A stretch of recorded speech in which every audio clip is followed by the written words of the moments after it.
Não, boa noite, pessoal. Hoje a gente está fazendo o primeiro Paddock Talks, tá? E para mim, com uma presença especial de 3 amigos, que são referências. A gente tem algo em comum, né? Que é a paixão pelo automobilismo. E eu vou apresentar cada um de vocês, falar um pouco de vocês, para a gente poder desenvolver esse bate-papo de amigos. TG, que eu chamo de TG, Alexandre the Great, depois você vai explicar isso. Explica, Né? porque o Max não conhece o TG, o Max é de outra geração. Piloto, né? Aviador. Sim. Inclusive, você passou todas as credenciais, que eu tinha pego as credenciais erradas.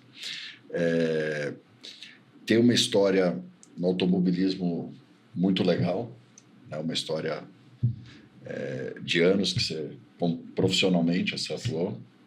Tem a questão da superação do teu acidente. Exato. A gente vai conversar também sobre isso hoje. E é um baita empresário, né? Sempre aprendendo, né?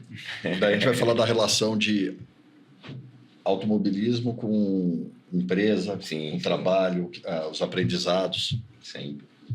Bom, o Max dispensa comentários, piloto profissional, campeão da Stock Car em 2010. Isso. Ficou 6 anos na Austrália, eu vou querer saber dessa história também, tua. 6 anos? 6 anos. Muito mesmo.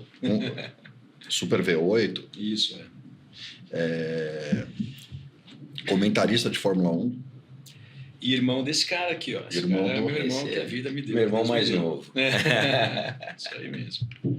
E é uma das pessoas que, na minha opinião, que mais entende como comentarista de automobilismo, Fórmula 1, e coordenador da Porsche Cup.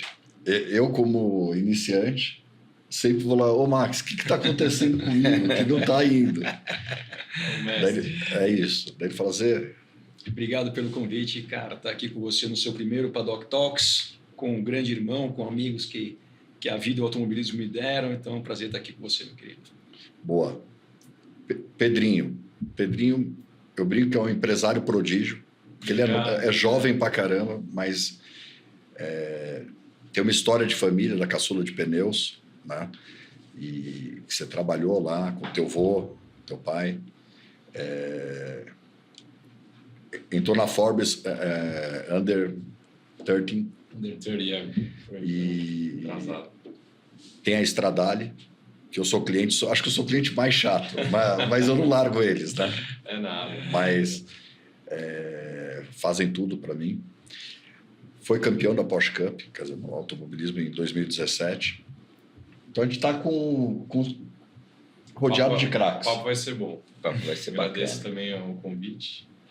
Uma honra estar aqui estreando. Boa. Ó, eu acho que hoje, o que a gente vai conversar? Dia de 7 a 9 a gente tem o GP de São Paulo. Então, Semana que vem. E tem Porsche Cup preliminar também. Tá pronto ou não?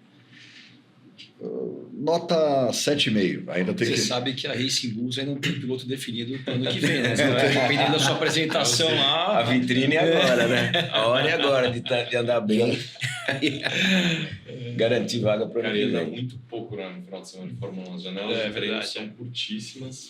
E você eu não sei como é que é hoje, Max, você pode dizer... Porque sempre andar em cima da borracha da Fórmula 1 foi um problema, né? Para outras categorias que... Gripe, né? que não gripe a mais, né? Depende muito de carro para carro, mas é que, na verdade, por exemplo, ano passado reasfaltaram a pista para a Fórmula 1. Então não tinha borracha de nada, porque foi inaugurado no final de semana de Fórmula 1. Mas Interlagos recebe tanto tipo de borracha, de tantas categorias, pneu slick, pneu radial, mas sempre quando tem Fórmula 1, é uma borracha, obviamente, que é específica dessa categoria, mas não tem mudado tanto a aderência nos últimos anos. O que muda muito a aderência, como aconteceu no passado, é a mudança de asfalto, que daí você tira um asfalto já de 10 anos e um novo, você, às vezes a pista evolui 3, 4 segundos só em função disso. Na minha época era isso aí, mudava assim drasticamente, fazia um treino e falava, não é possível, isso aqui tá ajudando demais. E você tem que ir pro pódio, porque o pódio é o pódio... A visibilidade é... Você tirar uma foto naquele pódio, você não vai pra... E com aquela torcida. É histórico. A minha tá guardada lá. Mas hoje com a inteligência artificial a gente pode fazer isso aí também. Nada que não seja moldável, né? Ó, Legal. vamos falar então agora, nesse primeiro bloco, de histórias pessoais, superações, desafios. Bacana. Vou começar com o Xande, com o TG. Beleza. Ó, a primeira pergunta. Fala pra gente do acidente teu de 1992. O que aconteceu exatamente? Eu não sei. Eu sou teu irmão, a gente tá junto. Mas é um nunca assunto falou a que a gente respeito, né? A gente nunca falou. Foi em Valelunga. Sim, Valelunga. Falando rapidamente do histórico, até chegar nesse acidente, no ano anterior, em 1991, eu tinha participado da Fórmula Opel, da Fórmula Vauxhall Lotus, né, a versão inglesa da Fórmula Opel, e surgiu essa oportunidade de correr de Fórmula 3, porém na Itália. Eu não havia conseguido o patrocínio necessário para andar de Fórmula 3 inglesa, que era mais cara. Que era a principal, né? Era a principal. Fui, na época, falar com o Dick Bennett, lá da West Surrey, etc., mas não arrumei a verba necessária. E surgiu essa oportunidade, e que tinha, na época, o apelo do filho do Clay Regazzoni ser meu companheiro de equipe, o Gian Maria Regazzoni. E aí ele tinha patrocínio Marlboro, tudo. Falei, bom, vamos lá, né? E eu tinha tido convite para fazer mais um ano de Vauxhall na John Village, que era a equipe que tinha sido campeã no ano anterior, com Kelvin Burt, lembra que chegou a andar de Fórmula 1? Enfim. E aí fui para a Itália. E naquela ocasião, tinham ficado prontos os carros, os Halts 92, não sei se você lembra que eles tinham mudado bastante, os Halts 92, só que o meu carro não ficou pronto. E para todo piloto, para todo rookie na Itália, tinha que fazer um teste antes de ir para os testes oficiais, né, para iniciar a temporada. Tinha um dia de testes para os pilotos novatos fazerem esse teste. Como tinha que cumprir essa exigência e o meu carro não estava pronto, eles alugaram um Dallara 89, né? Na ocasião, um carro de 3 anos atrás, mas que estava parado há muito tempo. E, cara, foi uma coisa de um dia para o outro. Eles alugaram, o meu Halt não chegou, eles alugaram esse carro, não revisaram e eu fui para a pista, fui para Valelunga. E Valelunga, naquela ocasião, tinha um trecho de alta velocidade que chamava Trincheira, que era uma reta com uma chicane muito rápida, que fazia de pé embaixo. E na sequência tinha um hairpin, uma freada forte, que fazia de segunda marcha. E fazia esse hairpin. E do outro lado, depois desse trecho, tinha a continuação da pista. Então eles fizeram um muro para separar, porque se um carro passasse reto nesse trecho da freada, não batia em algum outro carro que estava continuando o trajeto. E foi justamente nesse trecho que eu tive um problema de freio, mas foi assim, nas primeiras voltas já, sabe? Eu saí, tava pegando a mão da pista e foi a primeira volta que eu fiz de pé embaixo aquele trecho, e na hora que eu freiei o carro foi reto, e não tinha caixa de brita, né? Era pedrisco na área de escape e esse muro de frente. E aí eu dei de frente no muro, um trecho que ali deveria fazer uns 210 mais ou menos, sabe? Caramba. Um trecho de escape muito curto e sem caixa de brita. Aí eu dei de frente no muro e, enfim, tive múltiplas fraturas, né? Principalmente nos calcanhares e nas pernas, fraturas expostas. Não apaguei, cara. Eu não apaguei. E assim, por um lado foi a sorte, porque primeira reação quando chegou o resgate, eles queriam me tirar do carro, cara. E tava preso e vendo que tava tudo quebrado, entendeu? E aí eu falei, não. Enfim, mas aí eu lembro, é incrível que eu lembro de tudo, né? Assim, aí eu lembro que eles me deram uma anestesia, alguma coisa, que aí eu fui apagando. Mas essa orientação inicial de eu ter falado que para não me puxar, porque realmente eu vi as fraturas expostas, né? Enfim. E aí, mas aí é incrível, eu lembro de 21. Foi 21, já tinha feito 21. Quantos anos?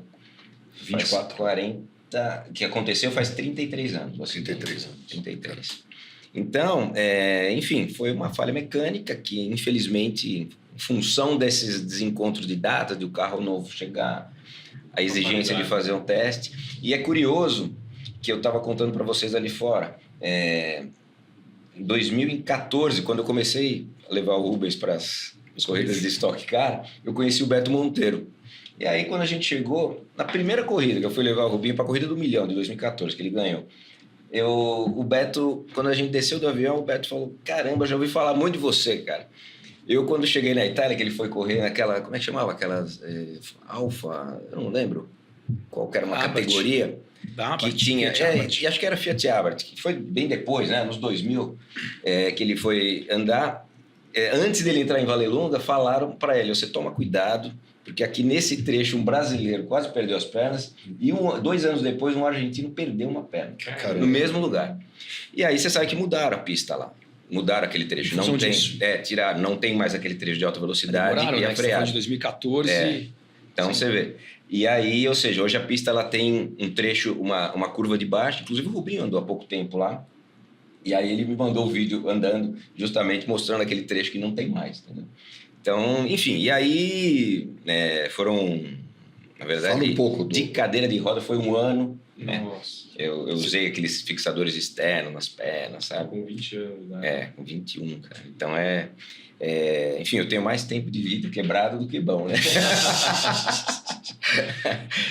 já são 33 quebrados. Você falou uma coisa, você tem uma história boa que você me contou. Você estava levando o Rubinho, acho que era com o Horn, não era? O Hawker, E deu uma pane de bateria, não deu? Que você fez uma gambiarra para voltar, ninguém sabia. Ali tem... Não, foi Santa Cruz, não foi? Foi Santa Cruz do Sul, cara. Eu, na hora de acionar, não tinha fonte externa, porque lá em Santa Cruz não tem estrutura nenhuma, né? De hangar, enfim, bateria deu pau. E o Rubinho, vocês conhecem, né? Super animado. Positivo e operante. Dificuldade. Por sorte, o Maurício, ele estava com o Praetor dele lá. Enfim, aí eu corri, foi para você que eu pedi, você e pro Ricardinho, né? Cara, eu desci e falei, cara, uma carona pro Rubinho aqui. Leva porque ele tá contente. Mas voltando um pouco em relação ao acidente do Chan, tem uma história que chega a ser engraçada, né, Chan? Bom, eu acompanhei um pouco dessa época. Eu lembro quando eu fui visitar ele, quando chegou no Brasil todo quebrado com aqueles fixadores externos. Mas isso já está no passado. A parte foi engraçada. Foi em 2017, no Autódromo de Tarumã. O Chan, na época, levava o Rubinho para as corridas e ficava lá com a gente. Então, e obviamente apaixonado por automobilismo. E naquela época corria junto com a Stock Car o Campeonato Brasileiro de Marcas, que é uma categoria que tinha Civic, tinha Corolla, exatamente. Cruze, né? Cruze. O Rubinho chegou a correr de Renault, né? Exatamente, Enfim, aí o Chan, depois de quantos anos? De quase 20 anos, foi fazer uma corrida de carro, que ele já fazia muito tempo. Eu fechei uma corrida em Tarumã. E aí deu uma falta de sorte, que aconteceu o seguinte, em Tarumã, nesse final de semana, choveu. Então, só choveu, né? Não, você chegou a andar no seco, acho que um treino, ou foi logo de cara que choveu? Cara, eu não lembro de ter andado no seco. Eu sei que eu fui lá, eu tava todo empolgado, o Chan de volta no carro, eu lembro que eu filmei você saindo do box, tudo tava lá por causa da Stock Car. Enfim, aí começou o treino, começou a Stock Car, tudo, aí você fica focado no seu trabalho ali. Aí no final do dia, eu vejo o Chan e o Gui, que é o filho dele, ele andando assim, abraçado com o Gui, meio mancando assim e tal. Mancando mais um pouco, né? Um pouco mais do que eu... Falou, o que aprontou? Aí eu falei, o que aconteceu, Chan? Aí ele falou assim, eu bati. Eu falei, mas como assim você bateu? Enfim, o que tinha acontecido foi o seguinte, em Tarumã, na reta do box, eles usam para fazer a arrancada de carro. Então eles colocam aqueles produtos para arrancada, que é uma resina lá, um material que gruda muito para arrancada quando está seco, só que choveu. E quando chove, fica um sabão, fica um gelo. E o Chan, assim como outros pilotos da categoria, começou a chover lá, um bateu, outro bateu, o Chan veio e bateu também. Mas foi uma pancada, forte. Aí eu falei, pera um pouquinho, tem um... Não.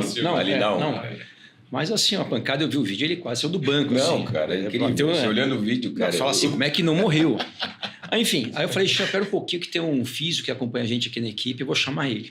Aí eu chama Joel, que é um amigo meu até hoje, e levei ele, o Chan, no motorhome mancando lá, chegou, aí o Joel foi lá e tirou a sapatilha do pé do Chan, só que em função do acidente lá de Vallelunga, ele não sabia do meu pé dele não tá assim. Eu não sabia como era o meu pé. Aí ele chegou assim e falou assim, Chan, me fala o que... falou assim, o pé dele tá todo quebrado. Eu falei, não, mas isso é coisa antiga. Ele falou assim, assim? Aí chegou e falou assim, me explica o que aconteceu hoje do pé, qual parte do pé que o cara já não sabia o que estava bom, o que já estava daquele jeito antes da batida. O que é do acidente de Se hoje? assustou com o cara de Guaraná. Nossa. Não, porque... Não, no final das contas foi uma pancada, né? E aí o pé... Pegou o pé esquerdo, não lembro. E aí, enfim... Mas a hora que o cara viu o pé daquele tamanho, achou que fosse do dia, né? Mas, enfim, tem muita história para Deixa eu perguntar uma coisa. Você hoje na Belux, Certo. né? Faz a... O que você como piloto...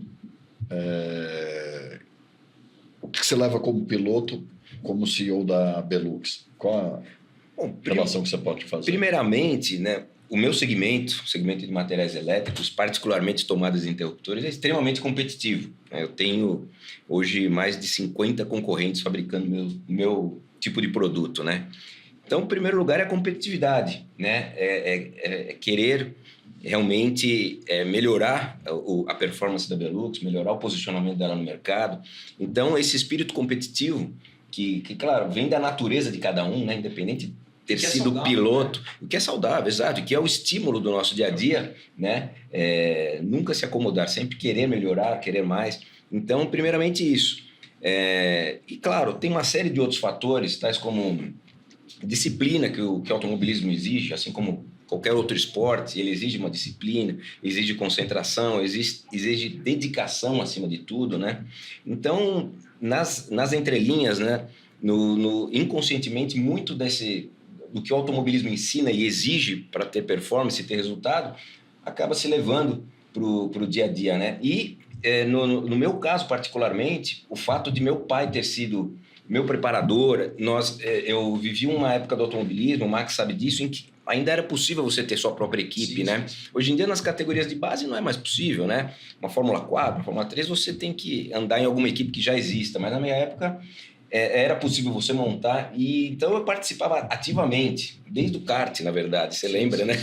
A gente tinha o nosso primo, o Assulera, que preparava os motores do kart. Então, ou seja, todo esse conhecimento de mecânica que eu aprendi desde adolescente no kart, depois nas fórmulas, tudo, e até hoje a gente tem uma estrutura própria lá na empresa de mecânica para as ferramentas, para os ferramentais de produção, você acaba levando para o resto da vida, né? Esse conhecimento que também foi fruto do automobilismo, né? Então, é inevitável essa comparação e essa ligação direta do automobilismo, do esporte, com a performance na empresa. Só uma coisa que eu vejo de você. Você mora aqui no Itaim. Sim. E vai todo dia para a fábrica. Todo dia. E ele, a gente chama ele... TG, vamos sair para beber, vamos fazer isso, vamos fazer aquilo. Não, ele é metódico. Ele falou... Consigo chegar às 8 da noite. Tô vendo, saúde. Saúde, viva. Não, é verdade. Precisa... assim, eu gosto muito de estar na operação.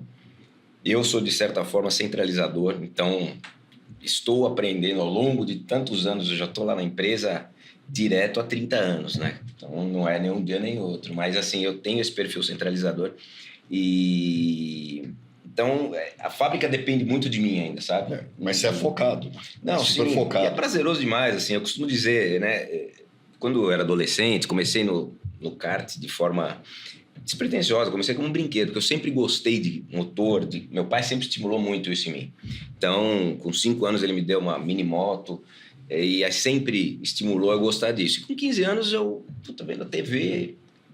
Vi um programa que estava mostrando kart e falei, pedi de aniversário, cara. 14 para 15 anos.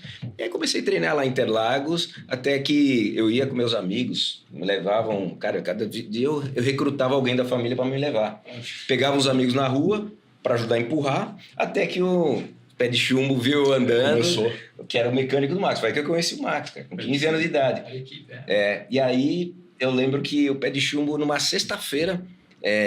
você tem equipe e tal? Não, você tá andando direitinho, não sei o que. Eu falei, não. Aí naquela sexta-feira já deixei o kart com ele, já não levei para casa. E no sábado ele me ligou que ia ter uma corrida lá no Campolim, em Sorocaba, que foi minha primeira corrida de kart. E... Acho que eu tava nessa, que eu fui numa de Lenine em Sorocaba, que você tava. De 87. puta, eu não sei se foi 7 ou 6, final de 86 talvez, porque eu ganhei o kart de 86 para 87. Era coisa de rua de kart. Era coisa de rua, cara. Negócio Negócio seguro. seguríssimo. Era guia. Era literalmente rua, com guia, com poste, com tudo, e a gente lá. Enfim, e aí começou dessa forma, de brincadeira. Como eu comecei tarde, né, já com 15 anos, eu andei só 2 anos de kart, né? Fiz novatos e fiz B. Sim, sim. E aí, com 17, já fui para a Fórmula Ford e a coisa foi pegando corpo, assim... Porque meu pai se envolveu muito, claro, se não tivesse o apoio dele... Gosta pouco ele, né? Gosta pouco. E né, foi fundamental ele me estimular. Enfim, então a coisa começou como uma brincadeira e em poucos anos, sabe? Então, foi muito legal. Foram anos... Putz. Agora, uma coisa interessante que ele está falando, até tem relação com o Pedrinho. Os pilotos hoje, eu não sei se tem essa ligação com a mecânica, com... Acho que O Marcos pode dizer mais do que eu, mas eu acho que não, né, cara? Assim, acho que muito menos, na verdade, até porque a estrutura do automobilismo mudou muito. Então, na época que ele veio de forma Ford, que eu fiz algumas corridas com esse carro dele, como a gente falou antes de começar o programa, as equipes, você tinha lá o mecânico, que era o preparador, era o orientador, era tudo.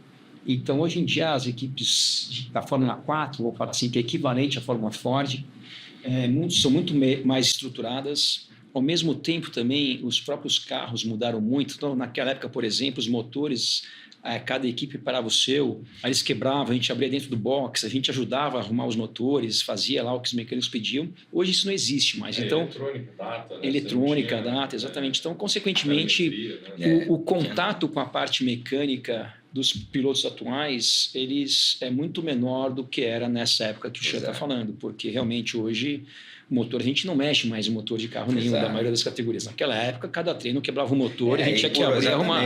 Por outro lado, isso é muito melhor, é muito mais democrático, né? São motores que todos são passados em dinamômetro, equilibra muito mais, né, as categorias de acesso. Sim. Então, se for analisar, até a Fórmula 2 hoje... Quase todas as categorias são... Tirando a Fórmula 1, hoje todas as categorias são monomarcas, né?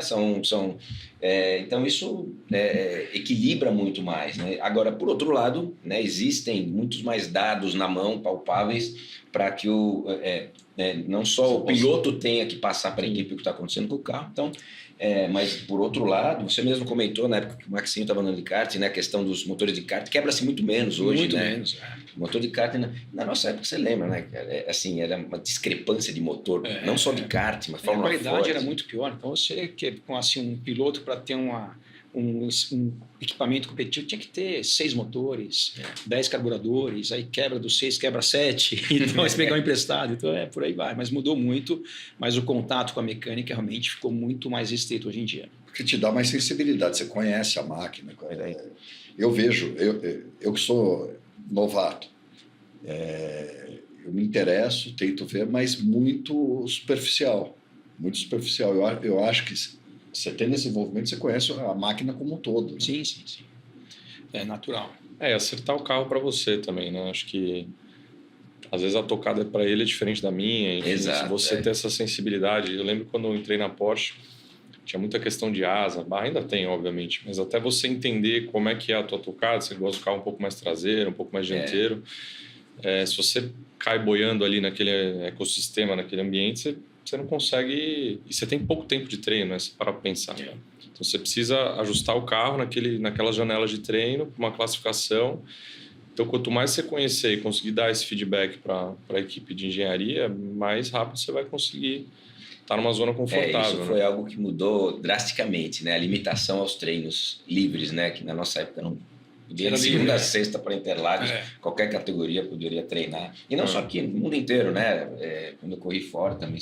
Não tinha. Quase todo dia para pista. Hoje é cronômetro. Hoje é final de semana de corrida, né? Acho que todas as categorias, de uma maneira geral. Né? Não são 100% delas, mas a grande maioria delas, isso é tudo em cima da questão do custo, né? Custo, né? Sim. Então, as categorias limitaram. A própria Fórmula 1 não tem treino mais. Antigamente era livre, então uma equipe grande de Fórmula 1 testava mais do que 100 dias por ano.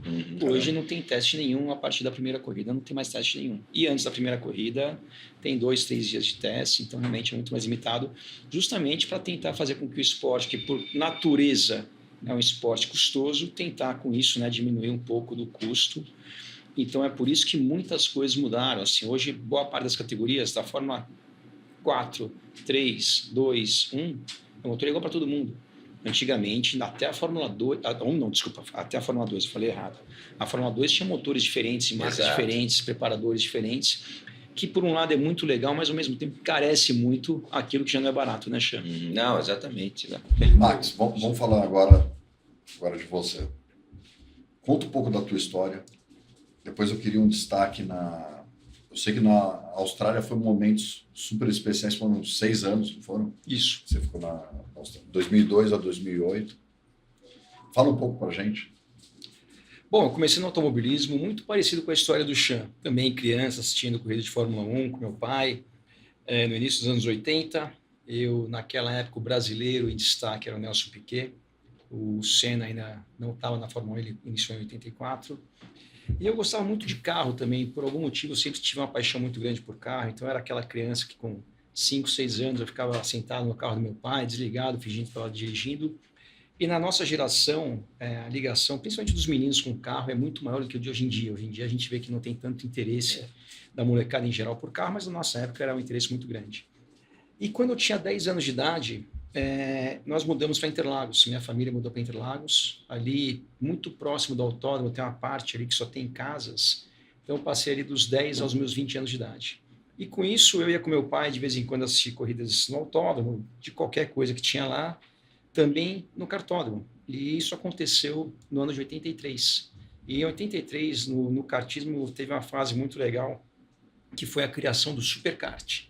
O superkart era um kart que tinha 2 motores, ou seja, em vez de ter um motor só, tinham 2 motores. Caramba. E quem corria nessa categoria eram vários pilotos profissionais, como Emerson Fittipaldi, Wilson Fittipaldi e tantos outros pilotos que já eram pilotos renomados e tudo, e corriam no superkart. Então, eu ali com meu pai assisti como fã e fiquei ali durante um tempo. E nesse mesmo ano de 83, que foi o ano que eu completei 11 anos, no dia do meu aniversário, acordei como qualquer criança ali, esperando qual que ia ser o brinquedo daquele ano, tal. Não tinha brinquedo, não tinha parabéns, ninguém falou nada, achei meio esquisito, mas fiquei na minha. Fui para a escola, voltei para casa, aquele silêncio, nada. E aí eu lembro que minha mãe falou assim, vamos no mercado. E eu gostava tanto de carro, que eu gostava de ir no mercado com a minha mãe porque ficava dirigindo o carrinho de compra. Ela achava que era um carro de verdade. Aí eu fui no mercado, meu pai deixou a gente lá, aí passou, sei lá, 1, 2 horas, ele voltou para pegar a gente. Silêncio de novo. Aí quando eu chego em casa, abre a garagem para entrar o carro na casa, tinha um kart na garagem. Então a minha história com o kart foi assim. E aí o meu pai nunca teve nenhuma ligação com o automobilismo, era um fã, como todo mundo assistia a Fórmula 1. Então meu pai não tinha uma noção o que aquilo era, o que precisava para aquele negócio funcionar. Então eu lembro que eu ganhei esse kart no meu aniversário, que cai em agosto. Eu fui andar com esse kart quase em dezembro, porque a gente não sabia nem como é que ligava, nem onde tinha que levar. Quer dizer, sabia que era o cartódromo, mas não sabia que tinha que ter minimamente uma estrutura mecânica, alguém que soubesse trabalhar com aquilo ali. Enfim, a gente descobriu, levou um kart numa equipezinha, ela chamava Kart Center na época, e na 4ª ou 5ª vez que eu andei de kart, eu nem sabia para que lado era a pista, eu tive um acidente, quebrei o pé. Não que nem o do Xan.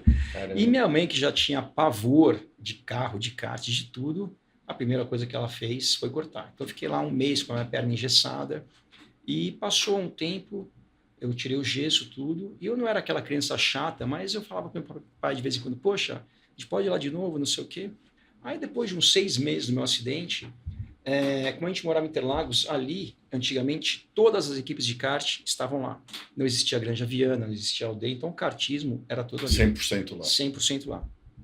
E meu pai levou um kart numa oficina que não era kart center, onde eu fiz aqueles treinos, que é a equipe Pé de Chumbo, que ficava perto da minha casa também. E esse cara foi um dos... Aqui tem um outro também que foi um pai para mim na minha carreira também, mas foi um segundo pai para mim no automobilismo, porque...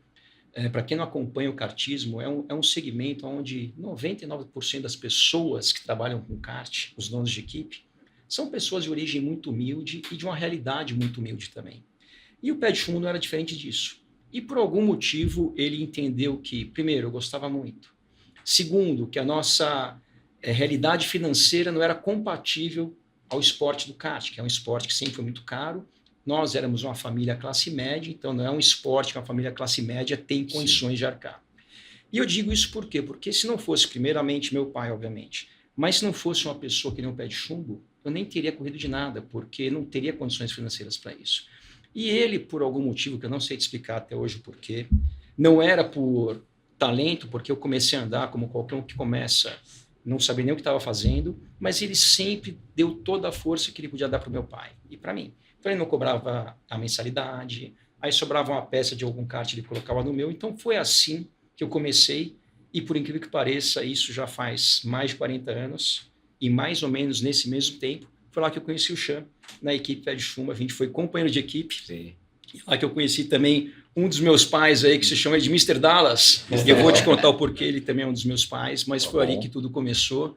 E eu corri de kart, na verdade, uns 5, 6 anos. Então, eu corri dos meus 11, 12 até mais ou menos 17, que naquela época, na nossa geração, 17 anos, diferentemente de hoje em dia, era a fase que a molecada saía do kart para correr de carro.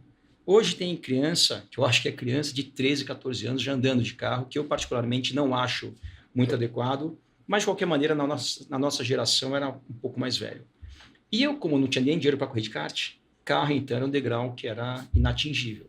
E nessa época eu fiz a seguinte coisa, eu queria de algum jeito estar envolvido nesse meio, e aí, com o Pedrinho, a proporção diferente, eu montei uma equipe de kart.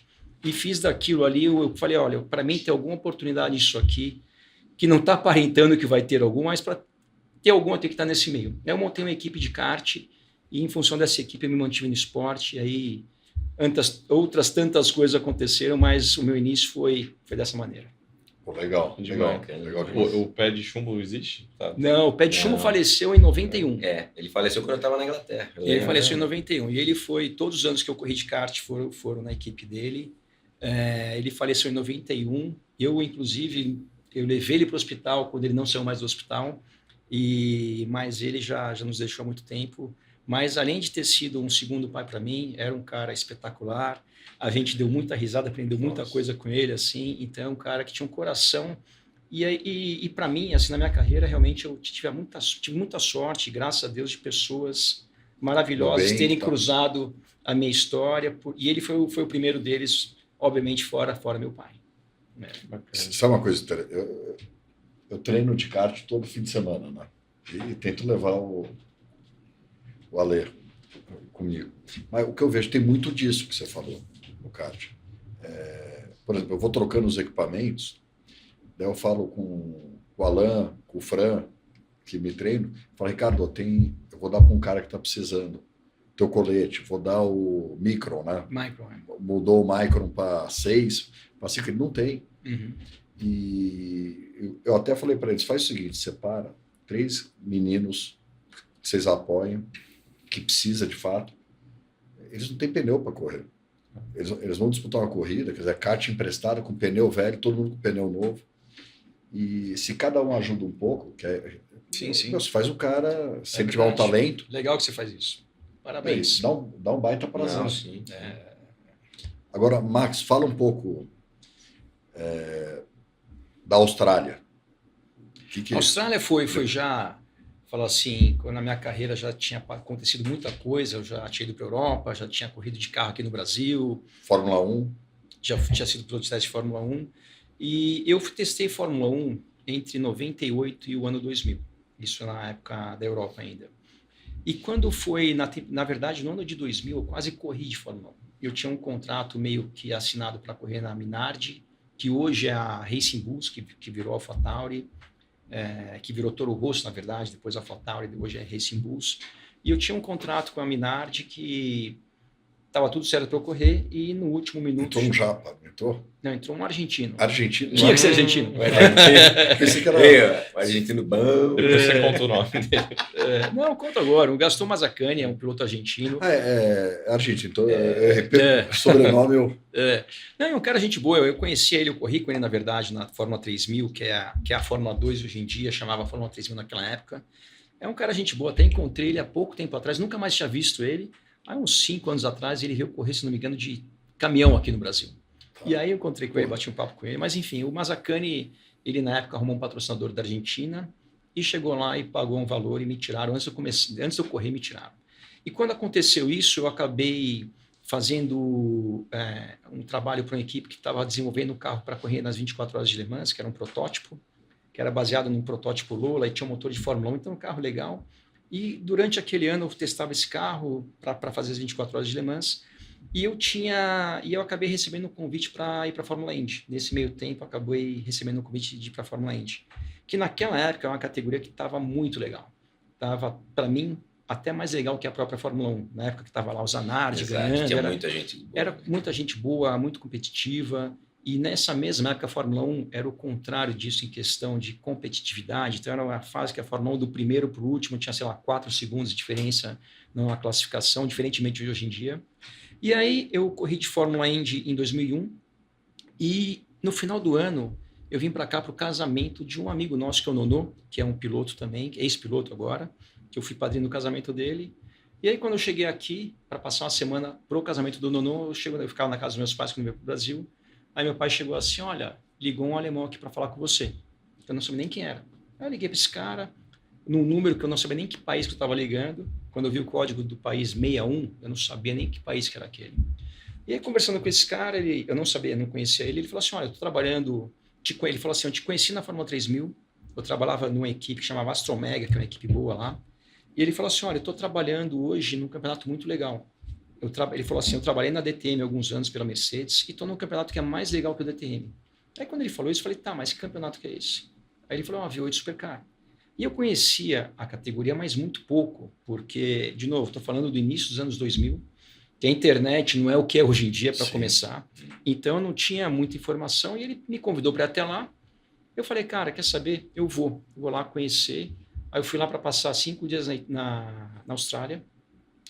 E aí, primeiro de tudo, eu fiquei assim muito bem impressionado com a estrutura da equipe que eu fui. Então, eu saí do aeroporto, o cara me levou direto para a equipe. Eu, depois de 30 horas de viagem, querendo tomar um banho, tudo, ele me levou na equipe. Fiquei impressionado porque a equipe da V8, daquela que eu fui conhecer, a estrutura era muito maior do que a equipe da Fórmula Indy que eu corria. E eu falei assim, nossa, para um automobilismo local, isso aqui... Era um protótipo? Não, era um carro. O carro em si é um carro de turismo, baseado numa base de um carro de rua. Mas assim, tinha dinamômetro, eles preparavam o motor, eles faziam várias peças para o próprio carro. Então era uma estrutura que a equipe de Fórmula Indy que andava não tinha. E aí eu conheci também nesse mesmo dia o dono da equipe, que inclusive eu tive com ele na equipe, ele me levou para ficar na casa dele. Eu nem conhecia ele, nem a esposa dele que estava lá, que são meus amigos até hoje. E eu estou contando essa parte porque um dos motivos que fui para a Austrália, por incrível que pareça, não foi só a parte das corridas. Foi também em função das pessoas, dos australianos. Eu nunca vi um povo tão legal na minha vida como é um povo australiano. É mesmo? Hospitalidade. Cara, assim, não só hospitalidade, as pessoas não têm tanta maldade, não têm tanta malícia. Eu acho que até pelo fato de viverem numa ilha isolada, é um povo muito mais puro, não tem ostentação, todo mundo é mais ou menos igual. Então eu fiquei assim fascinado com as pessoas lá. E obviamente, eu estava lá e lá pelas tantas, né, esse cara que é o dono da equipe, ele falou assim, olha, você não quer dar uma voltinha no carro para você ver como é que é? Aí eu falei, eu não tenho quase experiência em carro de turismo. Esse carro você senta do lado contrário, senta do lado direito e muda a marcha para a mão esquerda, que é mão inglesa. Era Holden? Era Ford. Era Ford? Câmbio H? Câmbio H. E aí eu falei assim, cara, se eu andar nesse carro aqui, eu vou passar uma vergonha, porque eu não vou conseguir andar nesse negócio aqui. E aí eu lembro que a gente foi para o autódromo e aí ele levou o piloto que era da equipe dele, que já corria lá. Aí esse piloto num carro de rua me levou na pista, porque eu também não conhecia a pista. Aí deu umas 3, 4 voltas na pista, me explicou mais ou menos como é que era a pista ali, onde freava, as marchas, mais ou menos e tal. E aí esse mesmo piloto, ele saiu com o carro para fazer uma base ali. E aí, na verdade, eu vi que, o dono da equipe não queria que eu testasse o carro. Ele queria me testar. E eu já estava lá mesmo, eu não tinha macacão, não tinha nada, peguei tudo emprestado. E aí eu peguei, o cara deu umas voltas. E aí ele parou. Aí eu dei uma meia dúzia de volta e acabei virando mais rápido que ele. Caramba. E aí, o carro totalmente diferente. Você acostumou com o câmbio? Acostumei. Eu tive uma lesão por causa do câmbio H, uma lesão meio nada a ver com a sua, muscular, porque é um câmbio do lado esquerdo. Então, por exemplo, a minha lesão veio, por incrível que pareça, quando você reduzia de terceira para segunda, que é o câmbio primeiro é pesado, quando é o movimento meu para cá, Nossa, eu fiquei 6 meses tomando injeção para correr tudo, que uma lesão foi meio chata. O ombro, Mas, de qualquer maneira, e aí, depois desse teste, aí o dono da equipe me ofereceu para eu correr na Austrália. Num primeiro momento, não é que eu não aceitei, eu estava tentando me manter na Fórmula Indy, que é a categoria que eu estava, só que naquele mesmo ano, a equipe que eu estava faliu. A Fórmula Indy estava passando por uma cisão que tinha uma Fórmula Indy virada em duas. Né? Então, as duas ficaram meio enfraquecidas. E eu vi que vários pilotos que estavam na Fórmula Indy, que estavam lá há muito mais tempo do que eu, estavam tendo dificuldades de arrumar uma equipe, um carro para correr. Eu falei, cara, quer saber? Esse aqui está na mão, aquele ali não está na mão e não está com cara que vai acontecer. Então foi assim que eu acabei indo parar na Austrália. Fiquei lá durante 6 para quase 7 anos. Voltei para o Brasil de uma maneira um pouco inesperada, porque eu voltei para o Brasil em 2008, que foi justamente o ano da crise mundial dos Estados Unidos, e o dono da equipe que eu andava em 2008, que já não era essa mesma equipe, ele tinha uma financeira na época. Então, de uma hora para outra, ele quebrou, fechou a equipe, há uma semana de começar a temporada de 2008. Que, para mim, acabou, num primeiro momento, você perde o chão, né? Porque ia correr, de repente acabou tudo. Mas foi justamente isso que fez eu acabar voltando para o Brasil depois de 12 anos fora do Brasil. Então, daí você foi para Stock Car. Aí eu cheguei aqui em 2008, na metade do ano mais ou menos. Aí em 2009 eu comecei a correr na Stock Car. Aí corri de 2009 a 2019. Foram 10 anos, 11 temporadas. Caramba. Legal demais. Show. E falando que você tem um apelido, era australiano adotado, não era que chamavam? Cara, eu fui tão bem recebido naquele lugar eles lá. punham Adopted Aussie. Aussie, Eu, assim, eu como nunca tinha corrido, e a Austrália é um campeonato que até hoje, assim, não tem estrangeiro correndo lá. Eu fui o primeiro e um dos poucos depois de mim. De fora, ou da Austrália ou da Nova Zelândia, né? Que esse campeonato tem pilotos dos dois países, que são ali meio países quase que juntos. E eu, inclusive, quando eu cheguei lá, eu fiquei até um pouco preocupado com isso. Falei assim, cara, sei lá, como é que os caras vão me tratar aqui? Aí eu fui na primeira corrida, que foi em Adelaide, no mesmo circuito que eu corri a Fórmula 1. Eu lembro que eu larguei na 5ª colocação, aí bateu um, bateu outro, não sei o quê. Eu falei, cara, esses caras querem me intimidar, querem fazer bullying comigo. E eu lembro que tinha tanta gente correndo, tinha uns 40 carros, e demora um tempo você conhecer todo mundo. E a minha cabeça, o que veio na minha cabeça é o seguinte, eu vou bater de volta, para marcar meu território aqui. Inclusive aconteceu uma coisa muito engraçada, eu lembro que uma corrida, tinha uma equipe que tinha 2 carros da Valvoline, patrocinada Valvoline, e um bateu em mim. Só que tinham 2. Eu não tinha decorado quem é quem. Aí na etapa seguinte, eu não queria saber se ia bem ou mal. Eu falei, eu vou arrancar esse cara da pista. E aí chegou uma hora, eu cruzei o cara na corrida, eu falei, putz, qual que é? Tem 50% de chance. Eu dei no cara errado. Puta, bati no cara errado, que era um puta cara de gente fina, virou meu amigo depois, acabou sendo meu companheiro de equipe. Mas assim, eu fui realmente meio adotado pela categoria, pelo povo australiano. Eu acabei conhecendo lá um cara que é um ídolo meu, que é o Mick Durham, que é pentacampeão mundial de moto velocidade. Esse daí é ídolo, né? E acabou ficando super amigo. Tanto que eu lembro que eu acabei, depois de uns anos, para ter a residência australiana, dentre outras coisas, você tem que ter uma carta de referência de algum australiano. Uhum. Eu falei, vou logo no cara lá, que eu sei, não. Eu sei que esse Mick Durham, ele fez uma carta falando de mim, que acho que nem minha mãe nunca falou aquilo de mim. Foi lá, os caras na hora, a residência aí, fica até quando você quiser, mas foi uma fase muito boa na parte pessoal, e acabou sendo também uma preparação muito boa para quando eu cheguei na Stock Car. Porque você correr de carro de turismo, de carro de fórmula, tudo é corrida, mas a dinâmica é bastante diferente. Então, principalmente na questão da agressividade, do contato na pista, tudo. Então, o aprendizado que eu trouxe da Austrália me ajudou muito aqui na Stock Car, que eu já cheguei bem mais vacinado do que alguns pilotos que vêm, tipo o Rubinho, que veio da Fórmula Indy, ou do Massa, que nunca tinha andado de carro. Com grid bem menor do que era lá fora, né? Lá tinha mais carros, tinha mais carros. Você ficou na Stock 11 anos, né? 10 anos, são 11 temporadas. 11 temporadas e na mesma equipe, né? Tudo na mesma equipe. A equipe RC, do Meinha, com a Eurofarma. Então, e por incrível que pareça, eu até hoje faço corridas com o Maurício da Eurofarma, com o Marco, em outra categoria. Então, assim, acabou que essa parceria, não só com a Eurofarma, com o Maurício, mas com o Meinha, com o filho do Meinha, acaba virando uma grande amizade, né? Então são pessoas que... E outra, quando eu faço as corridas com o Maurício, com a Mercedes GT3, também é na equipe do Meinha. Então você acaba... Continua. Então virou muito mais do que tudo uma relação de amizade, porque a parte ali profissional, em algum momento, ela se encerra, mas a amizade, a gratidão fica para sempre. Então, realmente, eu dei muita sorte de, nessa vinda para o Brasil, ter tido essa oportunidade com essas pessoas, porque não só são excelentes profissionais, mas são pessoas, assim, espetaculares, todos eles. Tanto da parte da equipe do Meinha, como da parte da Eurofado. E me fala uma coisa agora. A transição de carreira, né? Que houve. Mas antes vou falar uma coisa do Mr. Dallas, está aqui. Aí, naquela minha batalha no kart, conheci o tio Alexandre. E para mim, para qualquer criança naquela época, adolescente que corria de kart, qual que era o próximo estágio? Fórmula Ford. E a Fórmula Ford, na nossa época, primeiro, não tinha nem internet, não tinha nem TV a cabo, era Fórmula 1. Cara, então assim, era uma coisa assim que passava na televisão, os carros ali Interlagos, carro de corrida e tal. E eu nunca tinha andado no Fórmula Ford e não estava vendo muita chance daquilo acontecer também. Aí eu cheguei a correr de Fórmula Ford aqui, eu lembro que eu ia de vez em quando junto com ele assistir algumas corridas, a gente foi para Curitiba, acho que a gente foi para o Rio, fui para o Rio, ver uma corrida sua também. Enfim, aí o chefe foi para a Europa e esse carro ficou aqui. Aí o meu segundo pai aqui também, tio Alexandre, um dia liga lá na casa dos meus pais, morava com meus pais, e ele liga lá e fala assim, Max, você quer fazer uma corrida de Fórmula Ford?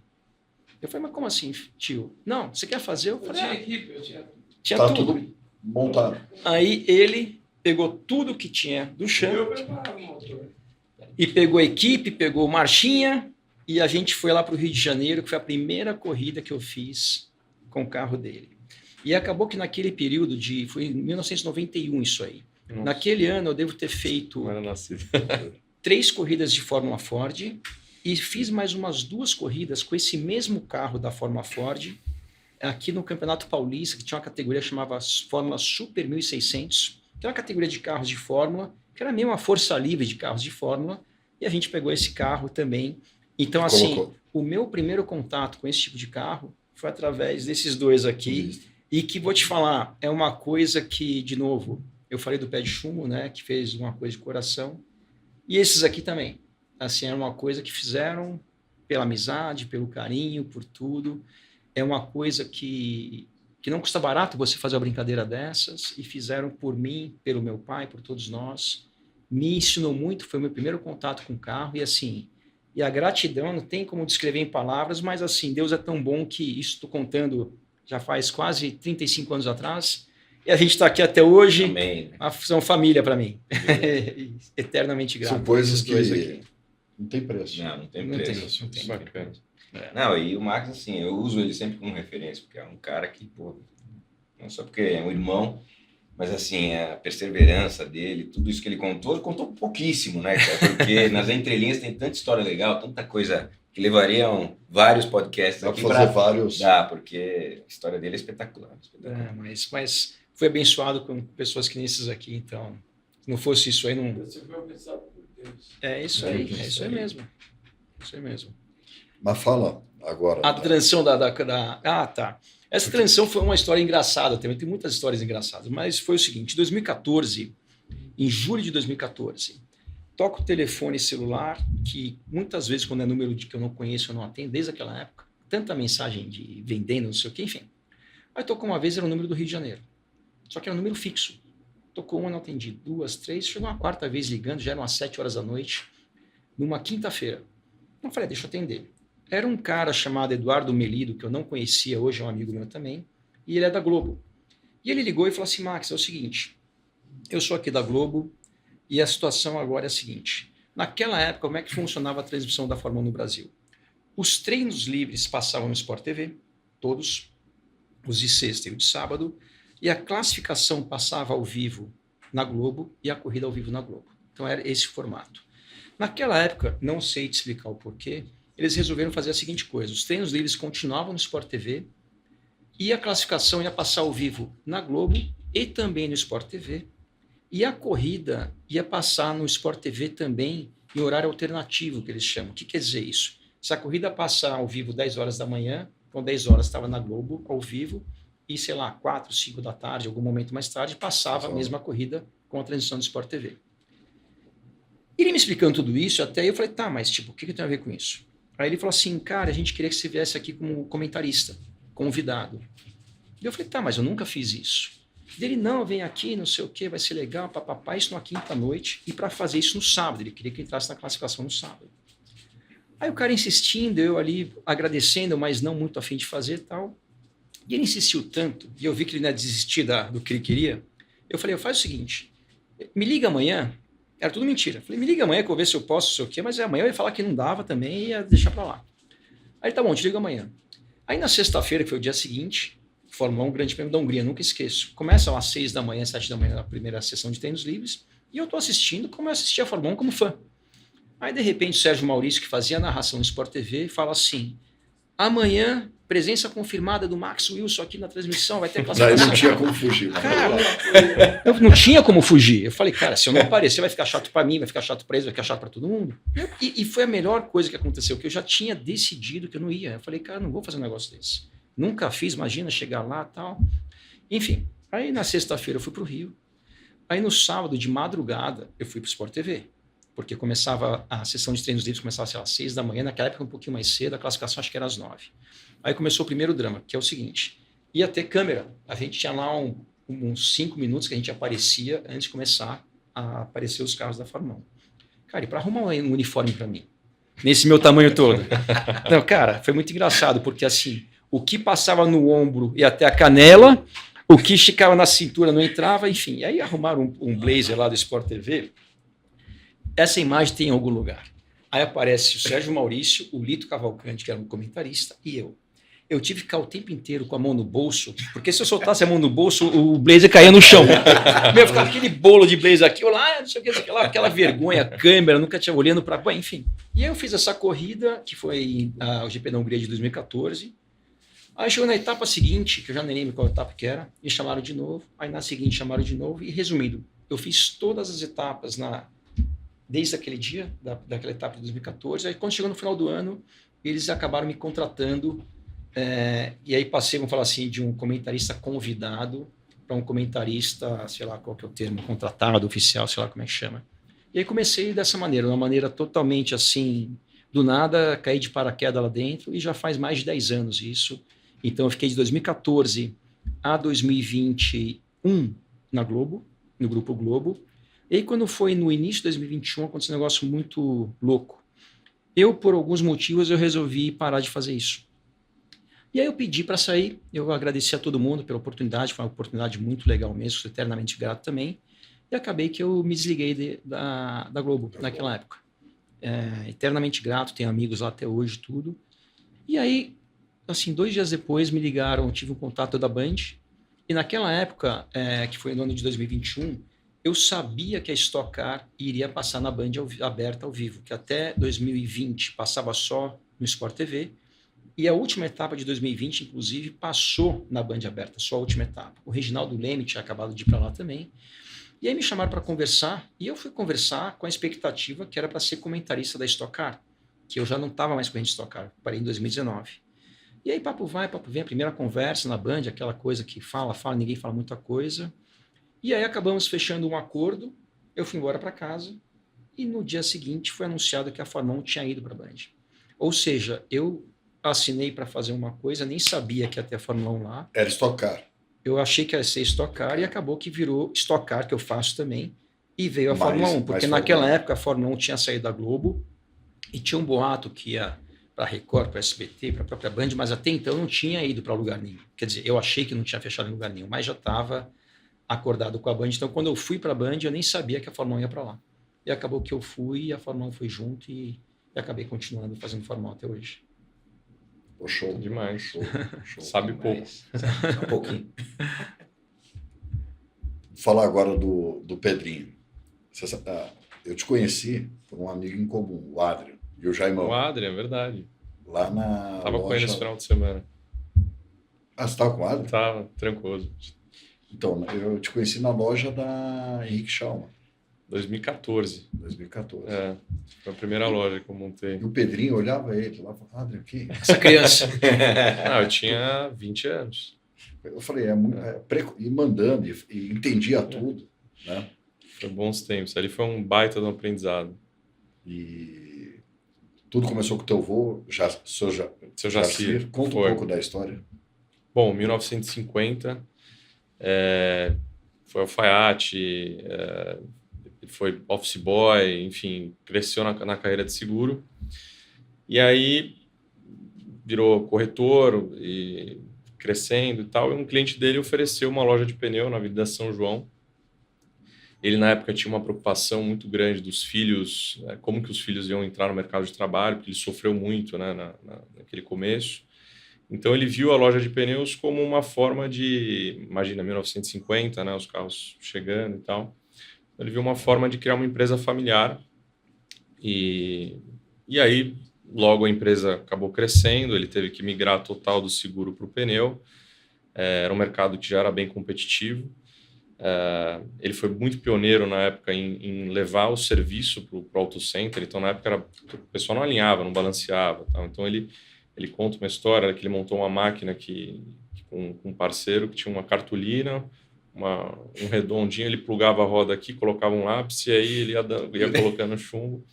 E então foram anos aí de aprendizado. Depois acabou passando para o meu pai. E eu nasci dentro de oficina, né? Então, essa parte de automobilismo foi meio que orgânico, porque a gente começa ali com quadriciclo, aí começa a brincar com carro na fazenda, aí compra o primeiro kart, enfim, aí quando você vê, você já está inserido do começo ao fim, né, nesse mundo. Mas foi muito bom para mim viver esse momento pai e avô juntos, né? Então, eu praticamente sentava do lado do meu pai, meu avô estava na sala do lado, então a gente sempre tomava café, debatia, e eu tive muita liberdade para operar lá dentro. A parte de alto desempenho foi você que... Foi. Então, quando eu entrei, de fato, ali com os meus 17 anos, eu vi que o Aro 18+, ele era muito pouco trabalhado. Os pessoal focava muito, né, as grandes redes em Aro 13, Aro 14, e deixava o high performance, que eles chamam, deixavam de lado. E aí eu vi uma oportunidade de começar a trabalhar aquilo. Na época já tinha aqueles eventos de track day, já tinha aqueles eventos de arrancada. Eu montei uma estrutura pequena com uma Sprinter e aí eu ia atender nesses eventos que o pessoal ia lá os pneus e eu ia lá.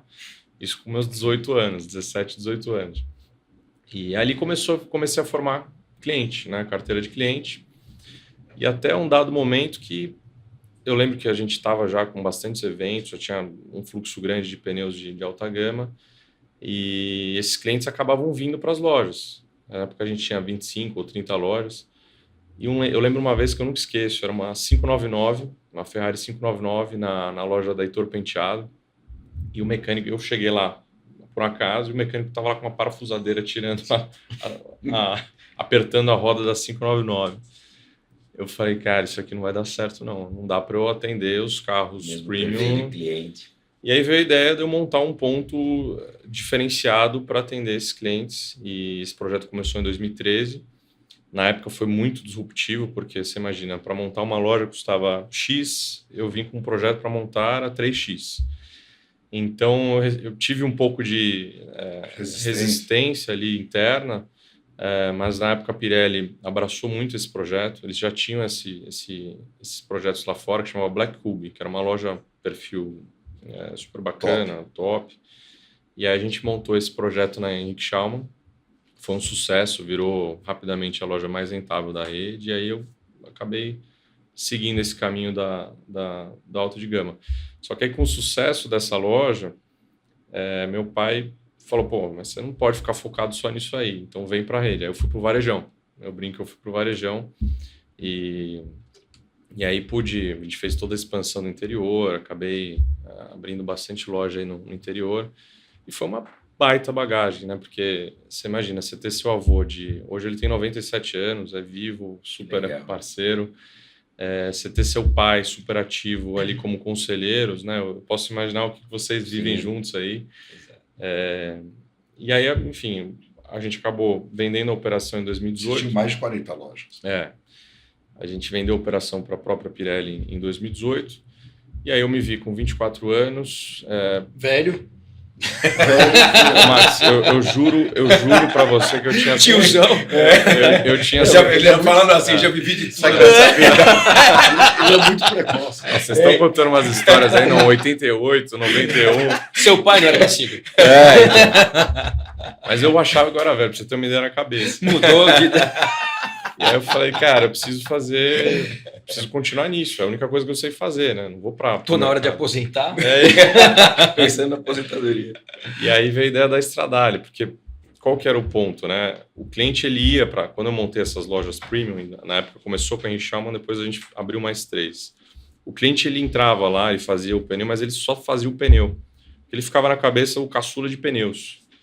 Então, eu não conseguia aproveitar o ticket ali de serviço como deveria. Então, a Stradale, quando eu montei a Stradale em 2018, foi num carreira solo. Eu quis, de fato, montar um projeto meu. One-stop shop, né? Ou seja, o cliente vai lá, a gente consegue resolver todas as demandas do carro dele e com DNA de serviço, não de um produto. E estamos aí, né? Foi muito desafiador o começo, desplugar ali, né? Foi bem, bem desafiador. Eu te acompanhei na Estrada desde o início. Filial 1. Loucura, não. Né? Loja, a matriz. F1, F2, F3. É bem desafiador. E fala um pouco do automobilismo também, a tua relação. Bom, eu fui meio que trilhado ali pela parte empresarial, né? Então, essa parte de automobilismo, ela sempre foi muito... paralela, não era um plano, né, virar piloto ou algo do gênero, mas isso sempre foi uma vontade minha. E então eu comprei meu kart, Mercado Livre, nem sabia de nada, comprei um kart lá com motor já... Há quantos anos isso? 14 anos. E comecei a brincar, né, em Interlagos. Eu fui para Track Day muito cedo, né, com 17 anos, já estava em Track Day brincando.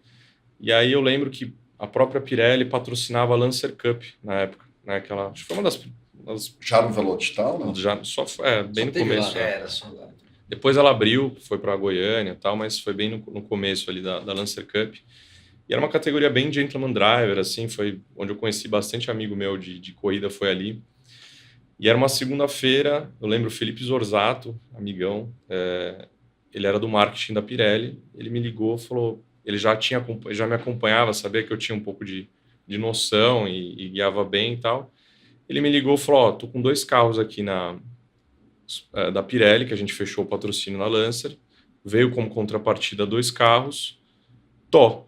Vai correr aí e chama. Eu lembro na época eu chamei o Marcelo Brisac para correr comigo. O Brisac. O Brisac. E aí eu falei, Marcelo, você tem carteira? Ele falou... Puta, não. Eu falei, cara, tira, se vira. Vai tirar a carteira. E a gente, isso foi segunda-feira, na sexta a gente foi pro autódromo. E ali começou, de fato, ali o bichinho picou, porque você viver aquela experiência de grid, né, de aquela euforia. Uma coisa é você tá no track day ali, brigando com você mesmo, ou num kart, num treino livre. Mas quando você entra numa categoria, né, eu lembro até hoje, o Sérgio Berti, piloto, na volta de apresentação, pilotos, busquem a formação ideal, façam a corrida, não acaba na primeira curva. Eu lembro disso, aquelas pedrinhas batendo no assoalho do carro. Cara, aquilo me marca muito, né? E ali foi muito bacana, porque eu corri mais uns 3 anos, tive bons resultados, e aí eu já fui para a Porsche, assim, foi meio meteórico, assim. Fui para a Porsche em 2017, aí fui campeão na categoria, lá que eu conheci o Max, e foi por aí. Depois fui para Sprint, né, que agora é NASCAR, e hoje estou fazendo algumas provinhas aleatórias aí. Mas ele não está em idade de aposentar ainda. Você acha quantos anos mais? Pelo menos 2, né? Cara, ele não sabe, você não deve saber. Obviamente você não vai lembrar, mas quem me ensinou a frear, e o freio é um componente essencial, né? Quando você está no nível, já ultrapassou aquele nível de aprendizado do carro, foi você em Estoril em 2018. Estoril. Quando o Denis voou do autódromo. Foi do lado... Porque, cara, eu já estava num limite, assim, uma linha que o tempo já estava bom, mas faltava Trisquinho a mais. Aquele esquinho. E ele Detalhe. sempre foi muito solícito, né? Sempre super cobiçado ali, né? De dar as dicas. E eu achei ali um tempinho, eu falei, Max, me ajuda aqui, cara. O que tá acontecendo? Pô, tô atrás do cara, tá aqui, tal. E aí eu lembro, me marcou muito, que a gente abriu os datas e você tinha volta à referência. E eu não lembro, era quilo, sei lá quanto que era a pressão de freio. De né? bar, né? Era bar, né? Sei lá, a minha era X, a dele era 4X. Aí ele falou, tá aqui, ó. Você não tá dando a primeira patada, você tá chegando no porta da curva e você tá ao contrário, né? Tua patada tá inversa. E aquilo me deu um clique no automobilismo para a vida inteira. Ele foi 2018, eu corri, né, até ano passado. Isso para mim serviu de aqueles... Cara, você deve ter passado comigo 5 minutos, né, no box de Estoril, em Portugal. Aquilo me fez dar um clique para a vida inteira nessa situação de frenagem. Frenagem é muito importante. Desafiador, principalmente quando eu fui para a NASCAR, para sprint, que é um carro, que ele é um turismo com bolha Mentira, ele é um Fórmula com bolha de turismo, que você freia lá na frente. Né? Então, isso para mim foi muito importante. Enfim, então, obrigado. Aproveitar aqui ao vivo. Né? Que é isso. Imagina quantas pessoas ele ajudou e as pessoas você nem sabe, né? Com certeza. Você sabe, quem me assistia sempre nos track days da Stuttgart era o Salinha. Salinha, gente boa. E eu, primeira vez, o primeiro carro que eu tive para levar lá era uma 997 turbo. Você não tem... Não é aquela. Deveria ter. Entendi. Deveria ter. Vendeu. Mecânica, preparado por Herrera. Nossa. Tinha uns 800 cavalos aquele cara. Então você falou... E mole, né? Porque não tinha suspensão. O Salinha. Eu via ele com a mão assim e falava, Zé, o que você está fazendo? Mas ele é um cara que me carregou nos track days. Todo mundo tem um padrinho, né? E ele tem uma carreira muito legal também, o Salinha. Também. Japão, né? Japão, não só Japão, Europa também. Ele correu de McLaren na época do BPR, que eram os McLarens, aquele primeiro McLaren de rua. Ele chegou a correr com aquele carro. No Japão, correu também muitos anos lá. Um cara que tem uma carreira incrível. O filho dele corre hoje, o Enzo. Sim, eu acompanho. Corre, eu não sei que categoria que ele tá, mas corre em várias categorias por aí também. É um cara muito gente boa. Salinha, ele falou, eu sou incorporador. Ele falou, eu voltei para o Brasil com o bolso cheio. E o que eu fiz? Quis virar incorporador no ABC. Eu lembro disso aí. Foi nessa época que eu conheci ele. Porque o Salinha, na verdade, eu conheci ele de nome, né? Porque o Salinha é meio, mais ou menos contemporâneo do próprio Senna. Acho que eles eram amigos, moraram juntos. Eles andavam de kart juntos. Andavam de kart juntos. Ele foi depois para a Europa. O Ayrton foi, acho que 2 anos antes, não foi isso? Alguma coisa assim. Acho que deve ser uns 2 anos mais novo que o Senna, talvez. Enfim, eu lembro que eu conheci ele de nome, né? Mas não conheci ele pessoalmente. E quando ele voltou para o Brasil, bem nessa época que ele quis fazer essa construtora aí, e fez, e infelizmente não deu muito certo, ele acabou, voltou a correr de kart, e ele andou de kart na minha equipe, na equipe Caramba. que eu tinha. Então, ele andou lá comigo uns 2 anos. Então, quando ele chegou lá, era equivalente a Ayrton Senna na minha equipe. Falei, nossa, esse cara, assim, eu nunca tinha chegado perto de um cara que tinha feito tanto no automobilismo quanto ele fez. Então, para mim, era uma honra ter aquele cara lá. Então, ele andou comigo uns 2 anos, acabou que a gente ficou amigo, e amigo até hoje, mas um cara sensacional e foi um excelente piloto. E sabe o que ele fala para mim? Zé, esse teu negócio de incorporação é muito difícil. Eu falei, esse teu negócio de pilotar também é muito difícil.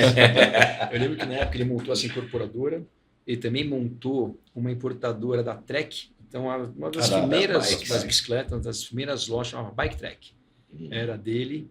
Então, ele fez algumas coisas aí com essa fortuna que ele ganhou no Japão lá. Que bacana. Ficou bastante tempo no Japão, né? Eu não sei quantos anos, vou chutar, deve ter ficado uma meia dúzia, talvez. Não sei exatamente quanto tempo ele ficou lá. Mas o cara é gente boa demais. Vamos falar de Fórmula 1? Você que manda. Bora! Ó, para você, né, pro Max. Já teve um campeonato tão disputado que nem esse ou não? Já. Não é muito comum a gente ter um campeonato que nessa fase final tem ali 3 pilotos, 2 com uma chance muito real, né, que é um ponto de separando o Norris do Piastri, e o Verstappen está ali a 30 e poucos pontos. Então, mas assim, teve e principalmente o último campeonato que a Ferrari ganhou e que a McLaren deixou escapar nem por 10 dedos, por 20 dedos, que foi o campeonato de 2007, que terminaram... o Kimi Raikkonen acabou sendo campeão, que foi o último título de pilotos da Ferrari, e o Hamilton e o Alonso ficaram os dois empatados na pontuação, 1 ponto atrás do Kimi Raikkonen, e essa corrida foi aqui em São Paulo, que naquela época o último grande prêmio da temporada era aqui em São Paulo. Então eu lembro desse que foi muito disputado, mas já nos últimos tantos anos, quando tem alguma disputa, normalmente entre dois pilotos. Então, e a última grande disputa entre os dois pilotos foi em 2021, que foi entre o Hamilton e o Verstappen. De lá para cá, todos os campeonatos vencidos pelo Verstappen, 22, 23, 24, relativamente fáceis. 23 foi muito fácil. E esse está sendo disputado de novo com dois pilotos da mesma equipe, junto com o Verstappen. Então, está sendo muito legal essa temporada nesse sentido, sim. E a McLaren, com os dois pilotos, administra bem ou não?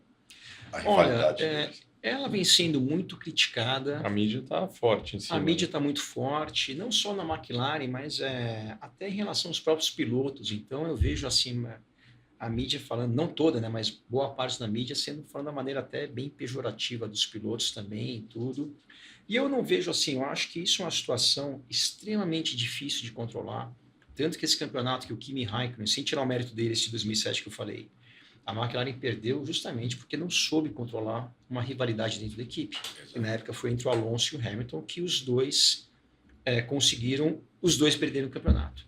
Então acho que talvez até baseado nesse histórico, embora a McLaren de hoje em dia seja completamente diferente daquela época em termos de as pessoas, os dirigentes, tudo, mas é muito difícil você controlar uma situação dessas dentro de uma equipe de qualquer categoria.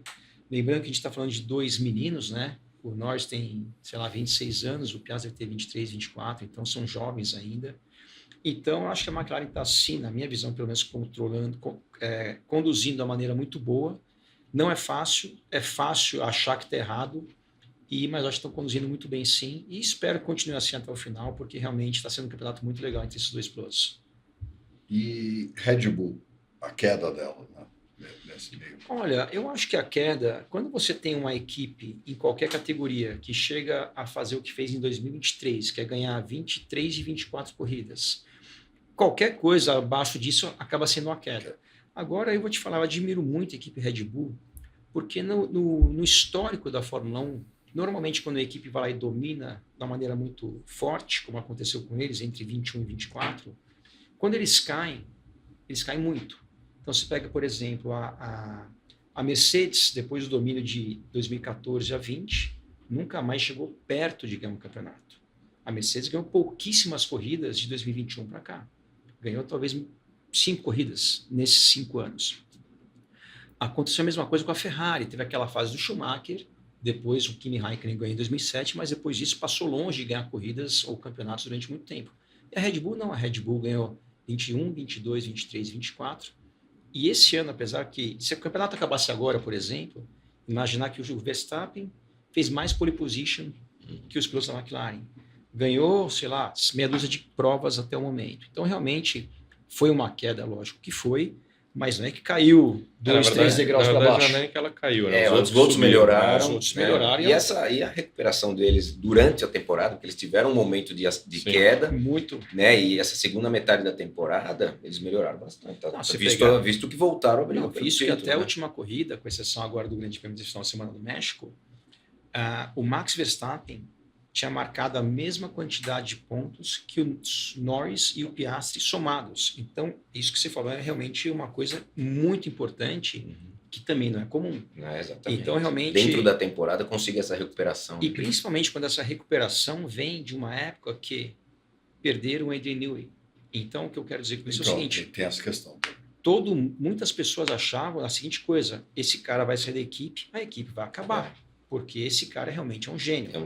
Mas é muito legal que, primeiro, a equipe não acabou, a equipe está arriscada a ganhar um título mundial, com o Max Verstappen, que é um excelente piloto, mas, ao mesmo tempo, não importa quanto bom piloto é, se não tem carro bom, também não vai ganhar. Schumacher não ganhou, Senna não ganhou, com carro ruim.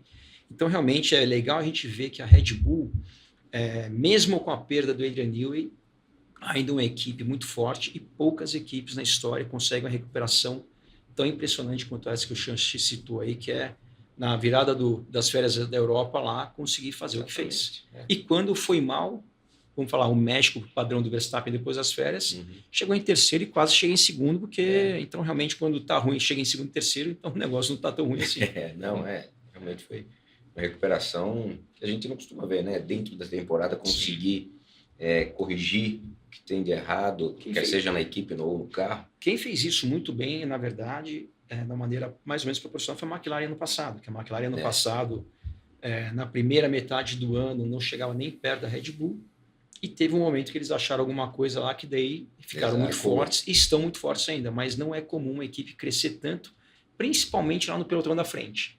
Isso já não é comum em qualquer parte do grid, mas lá para trás isso acontece com um pouco mais de frequência. Agora lá em cima é mais difícil. Sentido, uma Ferrari desde 2007 não conseguia ainda colocar um carro competitivo ali.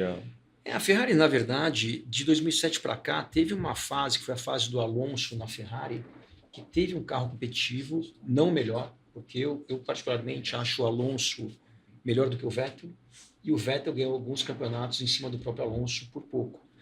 Mas o que eu acho, Pedrinho, assim, a gente está num momento no esporte, no automobilismo em geral, e não só na Fórmula 1, em várias categorias, você pode pegar a própria Stock Car, acho que é uma situação muito parecida, numa proporção diferente, que é o seguinte: hoje na Stock Car, isso também se assemelha na Fórmula 1, hoje não tem mais só 2, 3 equipes boas e as outras equipes sem chance nenhuma de ganhar a corrida. Tanto que hoje a gente vê que um monte de equipe na Stock Car, quase todas as equipes têm alguma vitória em algum momento. E na Fórmula 1, você pega a Fórmula 1, que eu acho que isso é um pouco também do efeito do teto orçamentário. A última corrida, uma Haas chegou na 4ª colocação. Sim. Que é uma coisa que era impensável há 2, 3 anos atrás. O Huckenberg, que iniciaram a temporada Sauber intitulada como a pior equipe da temporada, né? E a evolução deles, o Huckenberg. E um dado que já é número, que número não mente muito, a Sauber, que foi a última da temporada do ano passado, marcou 1 ponto. Hoje, a última do campeonato, que se não me engano é a Alpine, tem, sei lá, 20, 30 pontos. Sim. Então, realmente, hoje, você tem uma equipe... Para você ganhar uma corrida na Fórmula 1, um campeonato, não é fácil. Por quê? Porque tem muita gente boa.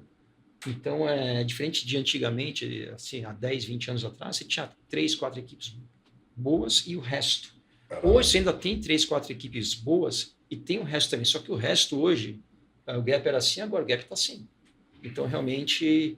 Agora, a Ferrari, esse piloto da Ferrari, eu acho que a Ferrari tem uma pressão que nenhuma outra equipe tem, e eu acho que essa pressão também acaba gerando muitas vezes alguns erros. Eu acho que a ida do Hamilton para a Ferrari, primeiro que na minha opinião não foi a melhor escolha, o Hamilton, mas a ida do Hamilton para a Ferrari gerou uma pressão ainda maior na própria Ferrari. Então a Ferrari tomou algumas atitudes esse ano que eu não acho que foram muito bem acertadas, como por exemplo... Esse regulamento atual começou em 2022. O que a maior parte das equipes fizeram de lá para cá é pegar o que fizeram em 2022 e irem evoluindo. A Ferrari, que ano passado foi a vice-campeã de construtores, que acabou perdendo esse campeonato só na última etapa, ou seja, teve um carro competitivo, resolveu mudar 100% o conceito do carro para 2025. E talvez a ida do Hamilton para lá tenha incentivado isso. Tipo assim, agora a gente vai ter que fazer um negócio da NASA, e acabou que se perderam. E sendo que o ano que vem muda tudo, né? Muda tudo. Então, você achar que vai começar um projeto do zero e vai ser melhor do que aquele que você vinha evoluindo há 3 anos, é um achismo meio otimista, eu acho. Mas eu acho que a Ferrari, o fato de ter essa pressão externa, é um fator que prejudica. Vamos fazer, então, nesse bloco final, um bate-bola entre nós. Melhor piloto da história. Que eu vi andar, né, da minha época, eu sempre fui muito fã do Nelson Piquet, né? Antes até, depois o Ayrton surgiu e realmente atingiu um nível muito difícil de dizer entre os dois, mas claro, poderia citar algum outro estrangeiro, mas eu sou mais Piquet por tudo que ele criou na Fórmula 1, pela história dele, o envolvimento, a mecânica, a certas coisas que ele trouxe para a Fórmula 1. E, claro, é um cara extremamente rápido, agressivo, inteligente quando precisava ser. Então, é um cara que era de uma época que precisava saber com muita inteligência usar o carro, poupar o carro, etc. Então, eu Eu falaria... Piquet. Nelson Piquet. Max. Olha, a gente é de uma época, né, que se você torcesse para o Piquet, a torcida do Senna era inimiga e vice-versa. Que eu acho que foi uma pena que isso aconteceu.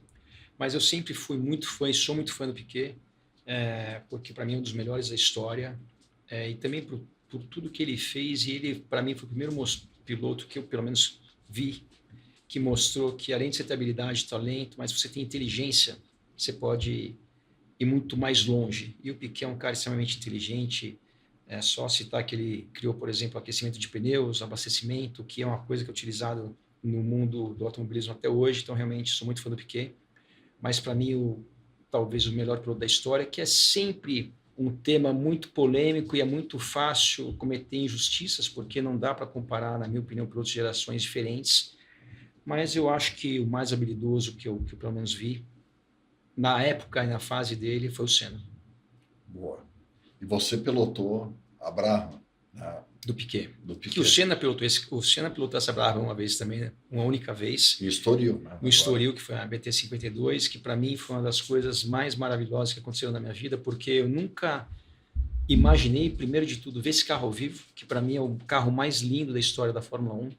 A pintura do meu capacete, por incrível que pareça, é baseada na Brabham, nessa Brabham, que na verdade todas as Brabhams têm um layout, as cores muito parecidas, né? Não todas, mas aquelas que o Piquet correu. Então, ter tido essa oportunidade há 2 meses atrás... Foi especial, pô. Especial ainda mais que o Piquet estava lá também. Sim. Então, ficou ainda mais especial. Pedrinho. É clichê, mas eu acho que o Senna, também até porque eu não vivi essa era, né? Então, você pegar uma pessoa que nasceu pós-Senna, né? Eu tinha 2 anos quando ele morreu, não conseguia acompanhar. Ele trazer toda essa... Tudo que ele representa, né? Pós a morte dele, é muito forte isso, né? Então, acho que não tem muito como não ser ele, para mim. Boa. E você? Na sua opinião? O Nelson, para mim, Mas eu acho, pelo envolvimento da mecânica dele, a forma dele, personalidade, né? Puta piloto. Você vê que é um cara que performou muito nos negócios também, né? Então, Sim. Não, era fora da curva, com certeza. Sim. E agora? Geração atual? Cara, o Max dispensa, né, tudo que ele mostra, tudo o que ele se supera a cada situação, a cada momento. Para mim, dos que estão ali no grid hoje, o Max Verstappen é o melhor piloto, mas eu vejo o Piastri como assim, se não sei se é melhor que o Max ou não, mas assim, eu acho que o Piastri é muito rápido, é muito frio, que isso ajuda muito, né? Assim, no sentido de a gente vê em determinados momentos pilotos que se abatem, psicológica, etc., que uma queda de performance. Tivemos diversos pilotos que terminaram a carreira de uma maneira frustrante por situações parecidas. Mas eu vejo o Piastri muito forte nesse aspecto psicológico, mas eu votaria hoje no Max. Assim, eu acho ele muito, muito bom. Muito, muito, assim. Para mim, o Verstappen também, pelos mesmos motivos que o Sean falou. E uma coisa que acho que a gente analisa um piloto tem que ver o conjunto de algumas coisas. E o fato do Verstappen ser um cara realmente louco por corrida, que eu acho que é um dos fatores que faz com que ele seja tão bom também, é um cara que está sempre pensando nisso. Lógico que tem, como todos nós temos, tem a família, está com a filhinha pequena, e obviamente dedica parte do tempo dele para a família, que tem que dedicar mesmo. Mas agora a gente vê o Verstappen sempre muito focado. Aí esses dias foi correr de GT3 lá em Nürburgring. É um cara que, eu acho que quando ele chegou na Fórmula 1, talvez até pela idade que ele chegou com 17 anos, ele tinha uma postura, transparecia ser uma pessoa um pouco arrogante, e eu vejo isso diminuindo ao longo dos anos. E se a gente imaginar hoje que ele é um cara que vai ser sempre lembrado como um dos maiores, se não o maior da história, e quando eu vejo ele nas corridas de Fórmula 1, a gente vê ele no paddock, ele brinca com os pilotos, ele brinca com o Bortoleto, é amigo de vários pilotos.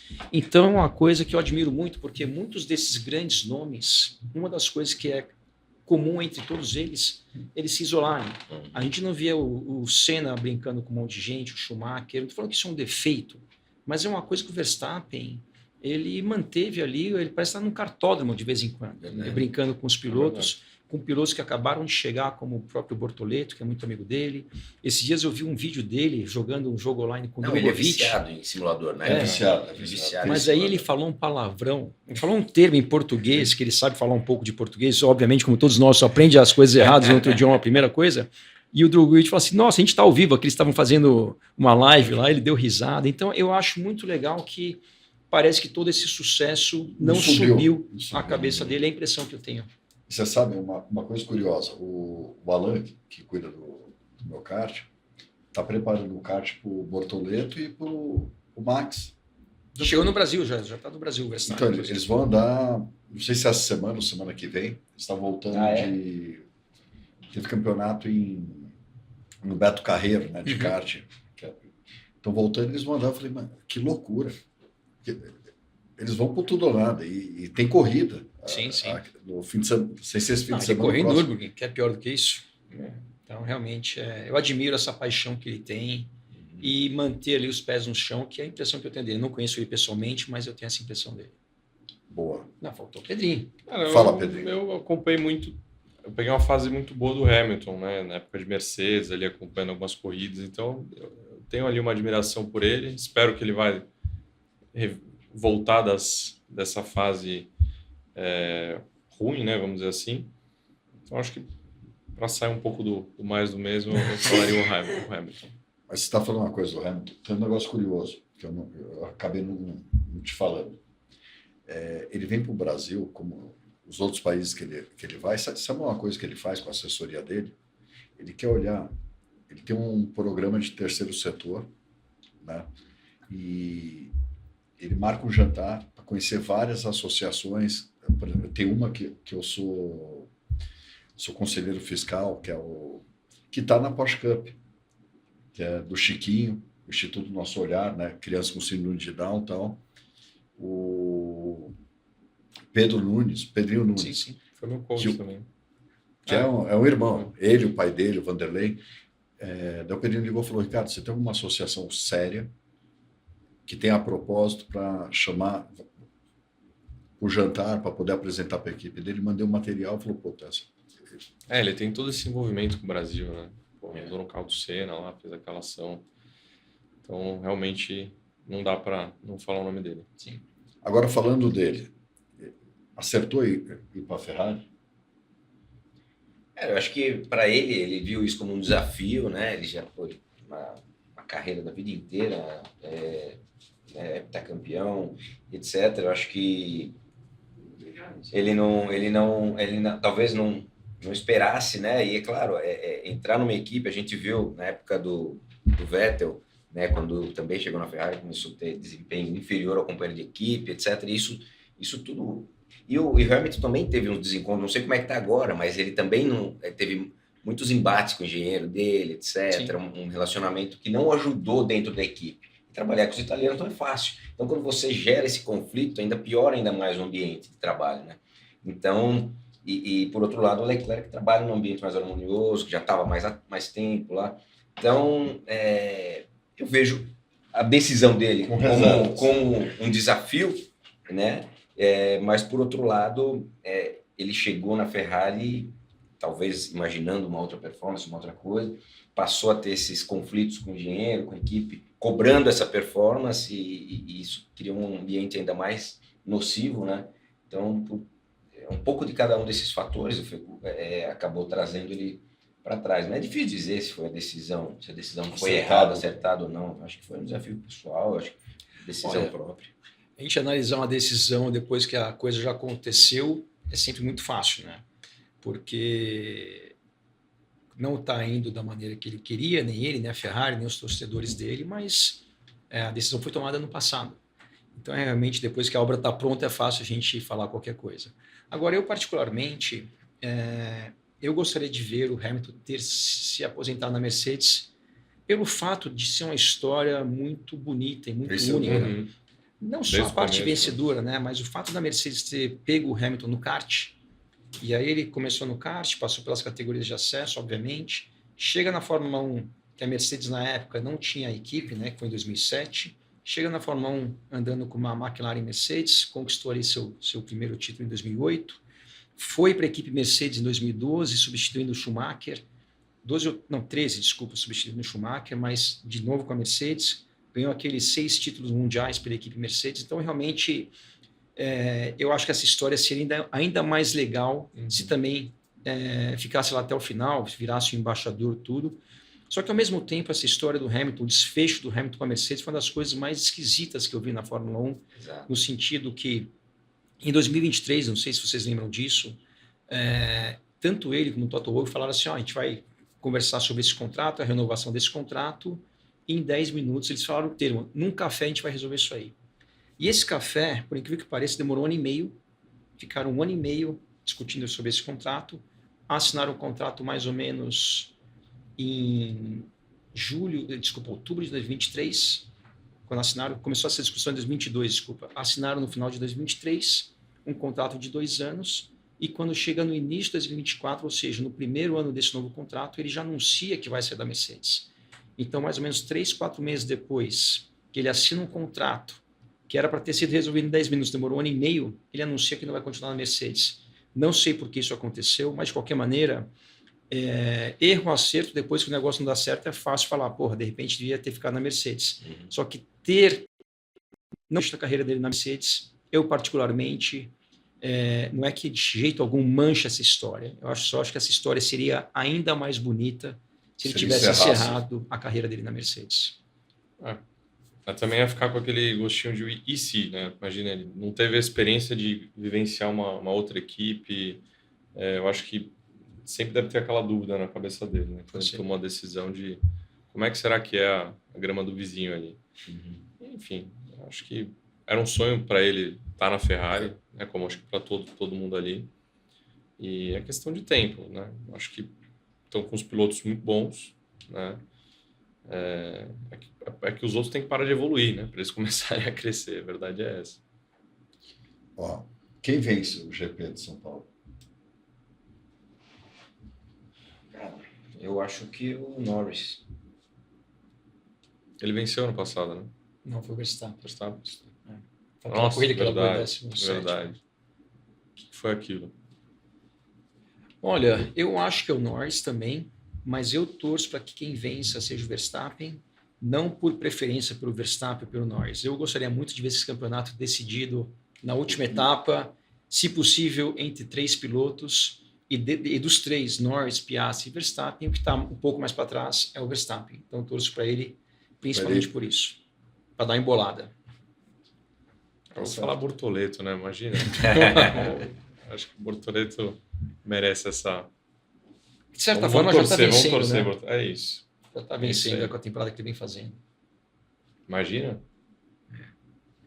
Vou fazer uma pergunta. Eu acho que essa é mais para o Max. Na Porsche Cup, nas categorias, quem que você vê vencendo nas principais categorias, né? Não precisa ir para baixo esse ano.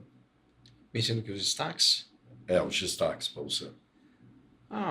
Tem vários, né? Mas assim, um piloto que me impressionou muito esse ano é o Mariotti, que veio da Challenge, que a gente sabe que o degrau da Challenge para a carreira é um degrau relativamente alto, distante, né? Porque a gente tem pilotos na carreira como o Marçal, como o Miguel, que são pilotos aí que têm uma performance muito parecida com um piloto profissional, já tem aí tantos anos de estrada dentro da Porsche Cup. E veio o Mariotti aí, que chegando ao automobilismo há pouco tempo e tendo bons resultados, de vez em quando, andando ali no pelotão na frente, se não me engano, ele ganhou uma corrida, inclusive, esse ano na carreira, na geral, né, da carreira. Então, eu diria que talvez impressionante, com pouco tempo que ele tem de automobilismo, está fazendo o que ele está fazendo. E na categoria... Nas outras tem vários pilotos, né? Tem na Challenge, obviamente, o Caio Chaves, que é uma criança... que também, obviamente, até pela idade que ele tem, é um piloto muito jovem, mas vem fazendo um excelente trabalho também. Uma coisa que foi impressionante também lá no Algarve, viu? O Morestone, que é um piloto também que há pouco tempo atrás estava na Trophy, está na carreira agora e, classificou na 3ª colocação numa das corridas no Algarve, se não me engano. O Marcos Regadas também, que é um cara que tem um histórico no automobilismo, mas obviamente é um empresário também, está na carreira já há algum tempo, mas está na carreira esporte, mas de tanto em quanto ali se embolando com o pessoal da carreira lá na frente. Fez uma excelente corrida lá no Estoril também, no Endurance, disputando com os pilotos principais da carreira. Então, tem uma turma muito boa e é muito legal na Porsche Cup, né? Até, principalmente nos dias de hoje, que a gente tem a categoria de entrada que é a Trophy, aí tem a Challenge, até chegar na carreira, diferentemente do início da Porsche Cup, que só tinha uma categoria. Você começou, tem 20 anos. A Porsche Cup. Você começou há quantos anos? Eu comecei há 17 anos. Na verdade, a Porsche Cup, o primeiro carro da Porsche Cup, antes de ter a primeira corrida da Porsche Cup, eu corri. O Denner trouxe esse carro em 2005, que foi o ano que começou a Porsche Cup aqui, que era o 996. Eu fiz as 1000 milhas com ele. Se não me engano, o Raul Boesel, a gente fez as 1000 milhas justamente para o Denner entender e pegar a experiência com aquele carro que ele iria fazer a Porsche Cup e fez naquele ano. O primeiro grid foi o quê? 6 carros?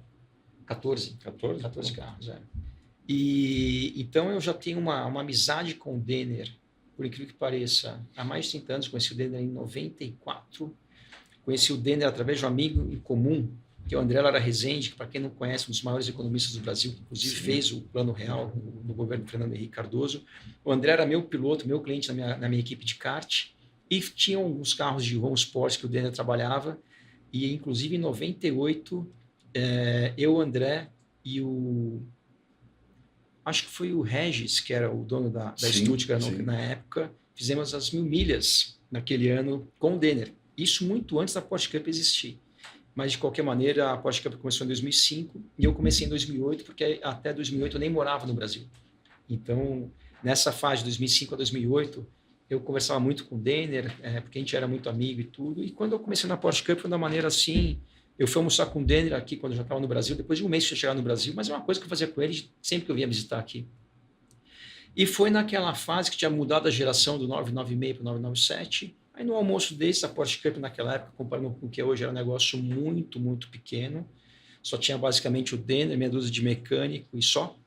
E ele falou assim, olha, você não quer dar uma ajuda aqui para mim? Eu não sei o quê. E a gente ficou meio assim, aquela coisa, trabalhar com amigo, é sempre aquela preocupação. Conversamos lá um tempo, resolvemos tentar. E já se passaram aí 17 anos, quase 18 anos isso. Você é multitarefa, né? Você tem duas cadeiras, porque você faz toda a parte das entrevistas, você cuida junto com... Eu comecei a fazer isso esse ano, na verdade. Comecei a fazer esse ano e fora isso, eu, obviamente, testo os carros ali.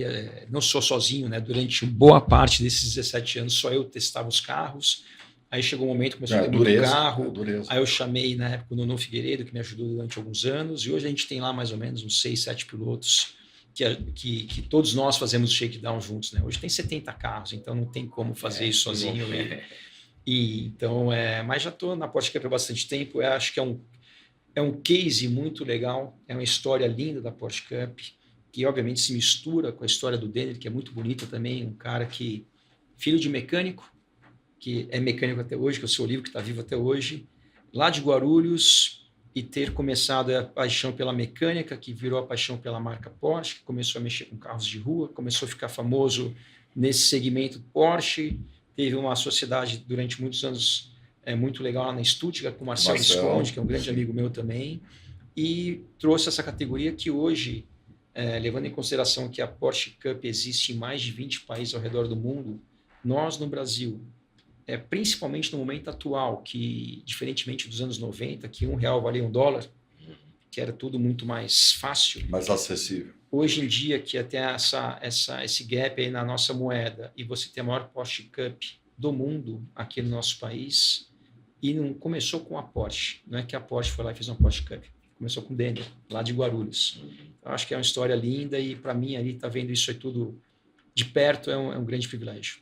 E o Denner, o que ele tem da Porsche Cup aqui é diferente que os outros, né? Ele não é um franqueado. Não, na verdade todos têm que ter a concessão. Isso não é bem uma franquia, mas uma concessão baseada, obviamente, em uma série de critérios, mas ele é uma das poucas Porsche Cups que não pertence à Porsche, que algumas Porsche Cups ao redor do mundo pertencem à própria Porsche, não é o caso da Porsche Cup do Brasil, mas talvez dentre as que não são da própria Porsche, não só pelo tamanho, mas a relação talvez seja a mais forte da marca Porsche com a Porsche Cup, que não é da propriedade da própria Porsche. Não, é impressionante. Eu que estou lá, eu vejo que você é um show. É um show. E é engraçado, né, que a Porsche mesmo, inclusive usa a Porsche Cup, aqui no bom sentido da expressão, como um laboratório, como, por exemplo, esse botão, esse Boost, que nós criamos aqui, começamos a testar isso há mais ou menos 2, 3 anos atrás. A Porsche está pensando em lançar no carro na próxima geração deles, baseado no que a gente fez. E a gente começou aqui com a parceria com a Bosch na ocasião, e depois que a coisa estava bem adiantada, a própria Porsche quis entrar nesse projeto e entrou, e tanto que o sistema que a gente tem atual é em parceria com a Porsche, mas foi uma coisa desenvolvida aqui.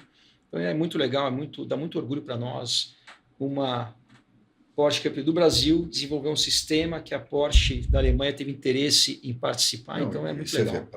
Para a gente, para o Brasil, o câmbio de hoje é caro, não é que é barato. Sim, sim. E mesmo assim a gente consegue ser...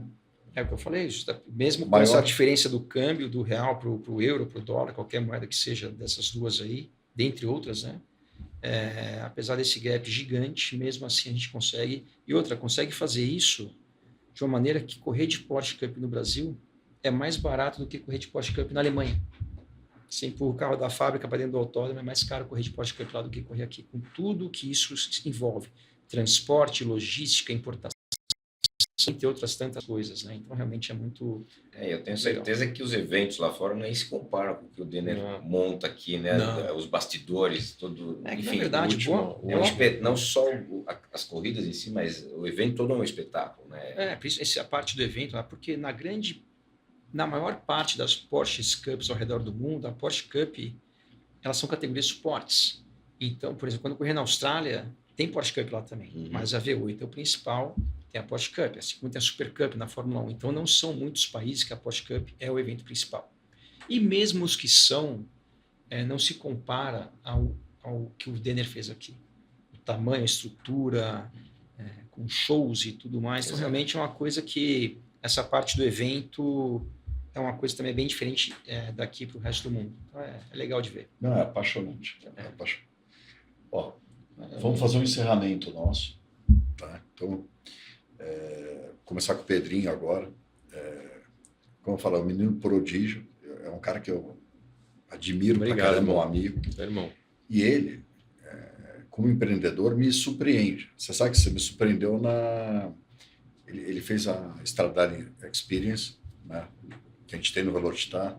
Aí fez o Experience em Jeri. Louco, levei 30 clientes para andar de moto e UTV nas dunas. Loucura. O Experience no Velocitar, qual edição que a gente está? Estamos no 21º. Quer dizer, está consolidado. E fez uma coisa, eu falei, você é louco. Falou, agora eu vou entrar na área imobiliária. Loucura, Conta. Foi meados da pandemia ali, eu vi esse boom no mercado imobiliário, sempre adorei construir, enfim, criar. E aí eu enxerguei uma oportunidade de criar um produto que não tinha no mercado, não tem muito no mercado, que é um alto padrão de segunda residência pé na água. Né? Então, quando o cliente deixa ali uma Ferrari, uma Lamborghini, uma Porsche com a gente, acaba criando uma relação de muita confiança, né? Eu brinco que é quase que uma relação entre médico e paciente. E essa relação a gente acaba conhecendo muito do cliente, né? Sabendo o que ele gosta de fazer no final de semana, que vinho que ele gosta de tomar, para onde ele viaja. E eu percebi que estava faltando aquele nicho ali do imobiliário, do produto, e ali nasceu em 2020 o Villa Stradale Península, que são 54 lotes pé na água ali na represa do Jaguari, em Piracaia. Um projeto assinado ali pelo Greg Busquet, o arquiteto, o Orsini, paisagista, a Sotheby's, que vai fazer todo o lançamento. Mas foi um desafio, né? Porque é cauda longa, né? Eu lembro que você me falou lá atrás, né? A gente se falou lá atrás. E eu admiro mais ainda você agora e todos os incorporadores, porque realmente são muitas variáveis, né? Assim, você tem que lidar com...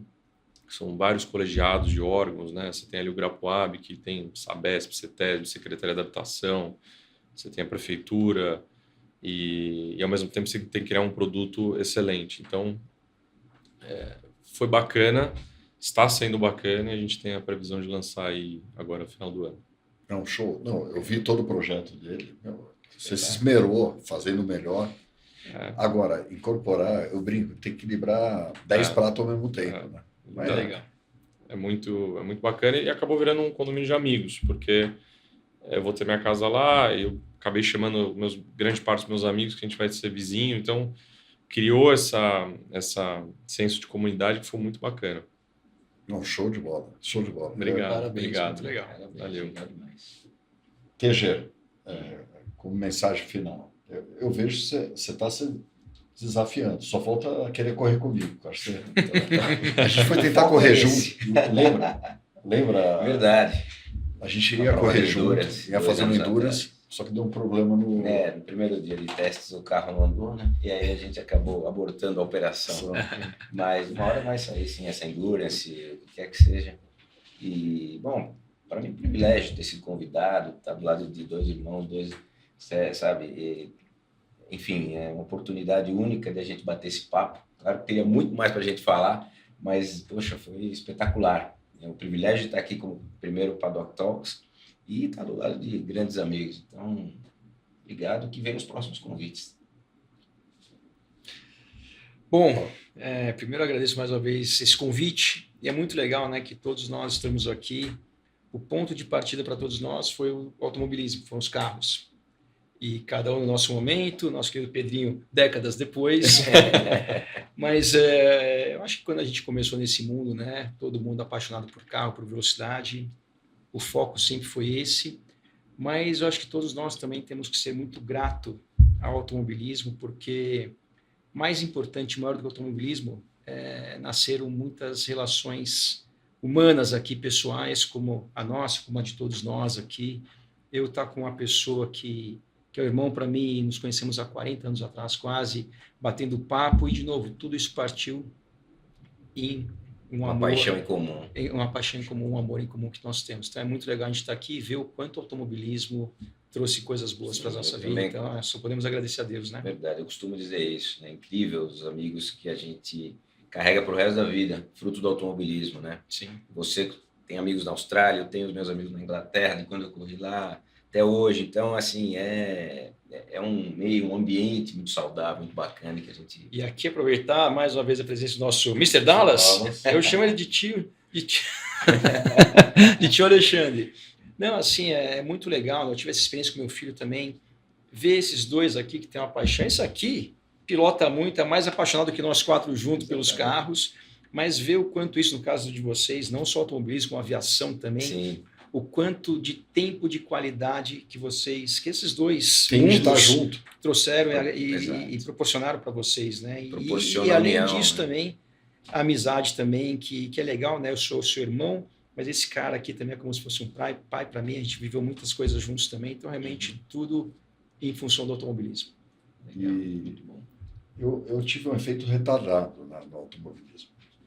Entrei com 46 anos. Né? Sim, e nunca é tarde, né? Na verdade, você sempre foi apaixonado por isso e o momento chegou agora. Então, legal da sua atitude foi isso. E o mais legal ainda é ver a sua dedicação, né? Uhum. Ele é um cara que está, Simulador. assim, realmente todo final de semana treinando de kart, simulador todos os dias, né? Enfim, mudou o estilo de vida, mudou, enfim, de uma maneira geral. Então, isso é legal demais de ver. Quando eu fui fazer o teste com o Denner, estava pesando 126, 127 quilos. Você me lembra? Uhum. Daí eu fiz o teste e falou, ó, Zé, na Trophy dá para você entrar, mas sai do carro. Eu não conseguia sair. Tipo, os caras me puxaram, porque a perna não dobrava. Ele falou, tudo isso perde uns 10 quilinhos que senão você vai pegar fogo com você dentro. Né? Sim, sim. Então eu falei, puta, pô, eu trabalho que nem um louco, sou dedicado,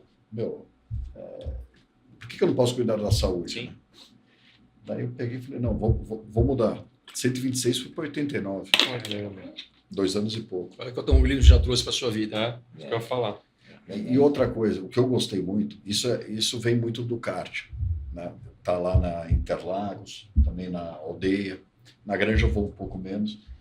Essa cooperação, sabe, você faz, eu tô lá, meu kart é perfeito, nunca quebra, tudo em ordem, mas tem meninos que são apaixonados, são talentosos, mas não tem condição. Sim, sim. E não adianta você olhar só para você. Meu, dá Exato, chance para alguns, adota alguns meninos. Sim. Tá? Se cada um fizer um pouco disso, Exatamente. Dá condições para é um trabalho Sim. maravilhoso. Legal. Parabéns. Bom demais. Eu ia esquecendo, a assessora tá. Queria agradecer. Nosso vinho, né? Quem tomou foi eu e você, né? Pedrito, O Max não bebe, o Pedrinho é todo. Mas o Rogério da Ravan, que patrocinou Ótimo. os vinhos do evento. Que Muito legal. Então, vou dar um presente para vocês. Oh, obrigado. Pedrinho. Boa. Tamo junto, irmão. Obrigado. Valeu. Adorei. Max. Para as visitas. Obrigado. Eu achei que ia sobrar pra gente. Repasse, né? Você que hoje não gosta de vinho. Quase nada, né? Quase nada. Não, obrigado. Obrigado a você. Obrigado ao Roger, que é o irmão também, né? Roger é...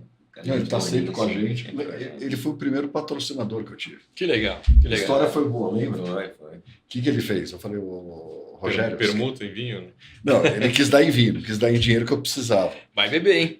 Não, aí ele pegou e falou: vou te dar 12 Sassicaia, né, que é um puta vinho. Pô, Pegou, deu as caixas. Daí ele não queria entregar as caixas no final, né? Daí no final pegamos as caixas, tomamos todo o vinho, mas isso que vale. Sim, Para mim, amizade, amigos. Verdade. Boa. Obrigado, pessoal. Foi Obrigado a você. Parabéns pelo viva pelo podcast aí. Nota mil. Muito, muito bom.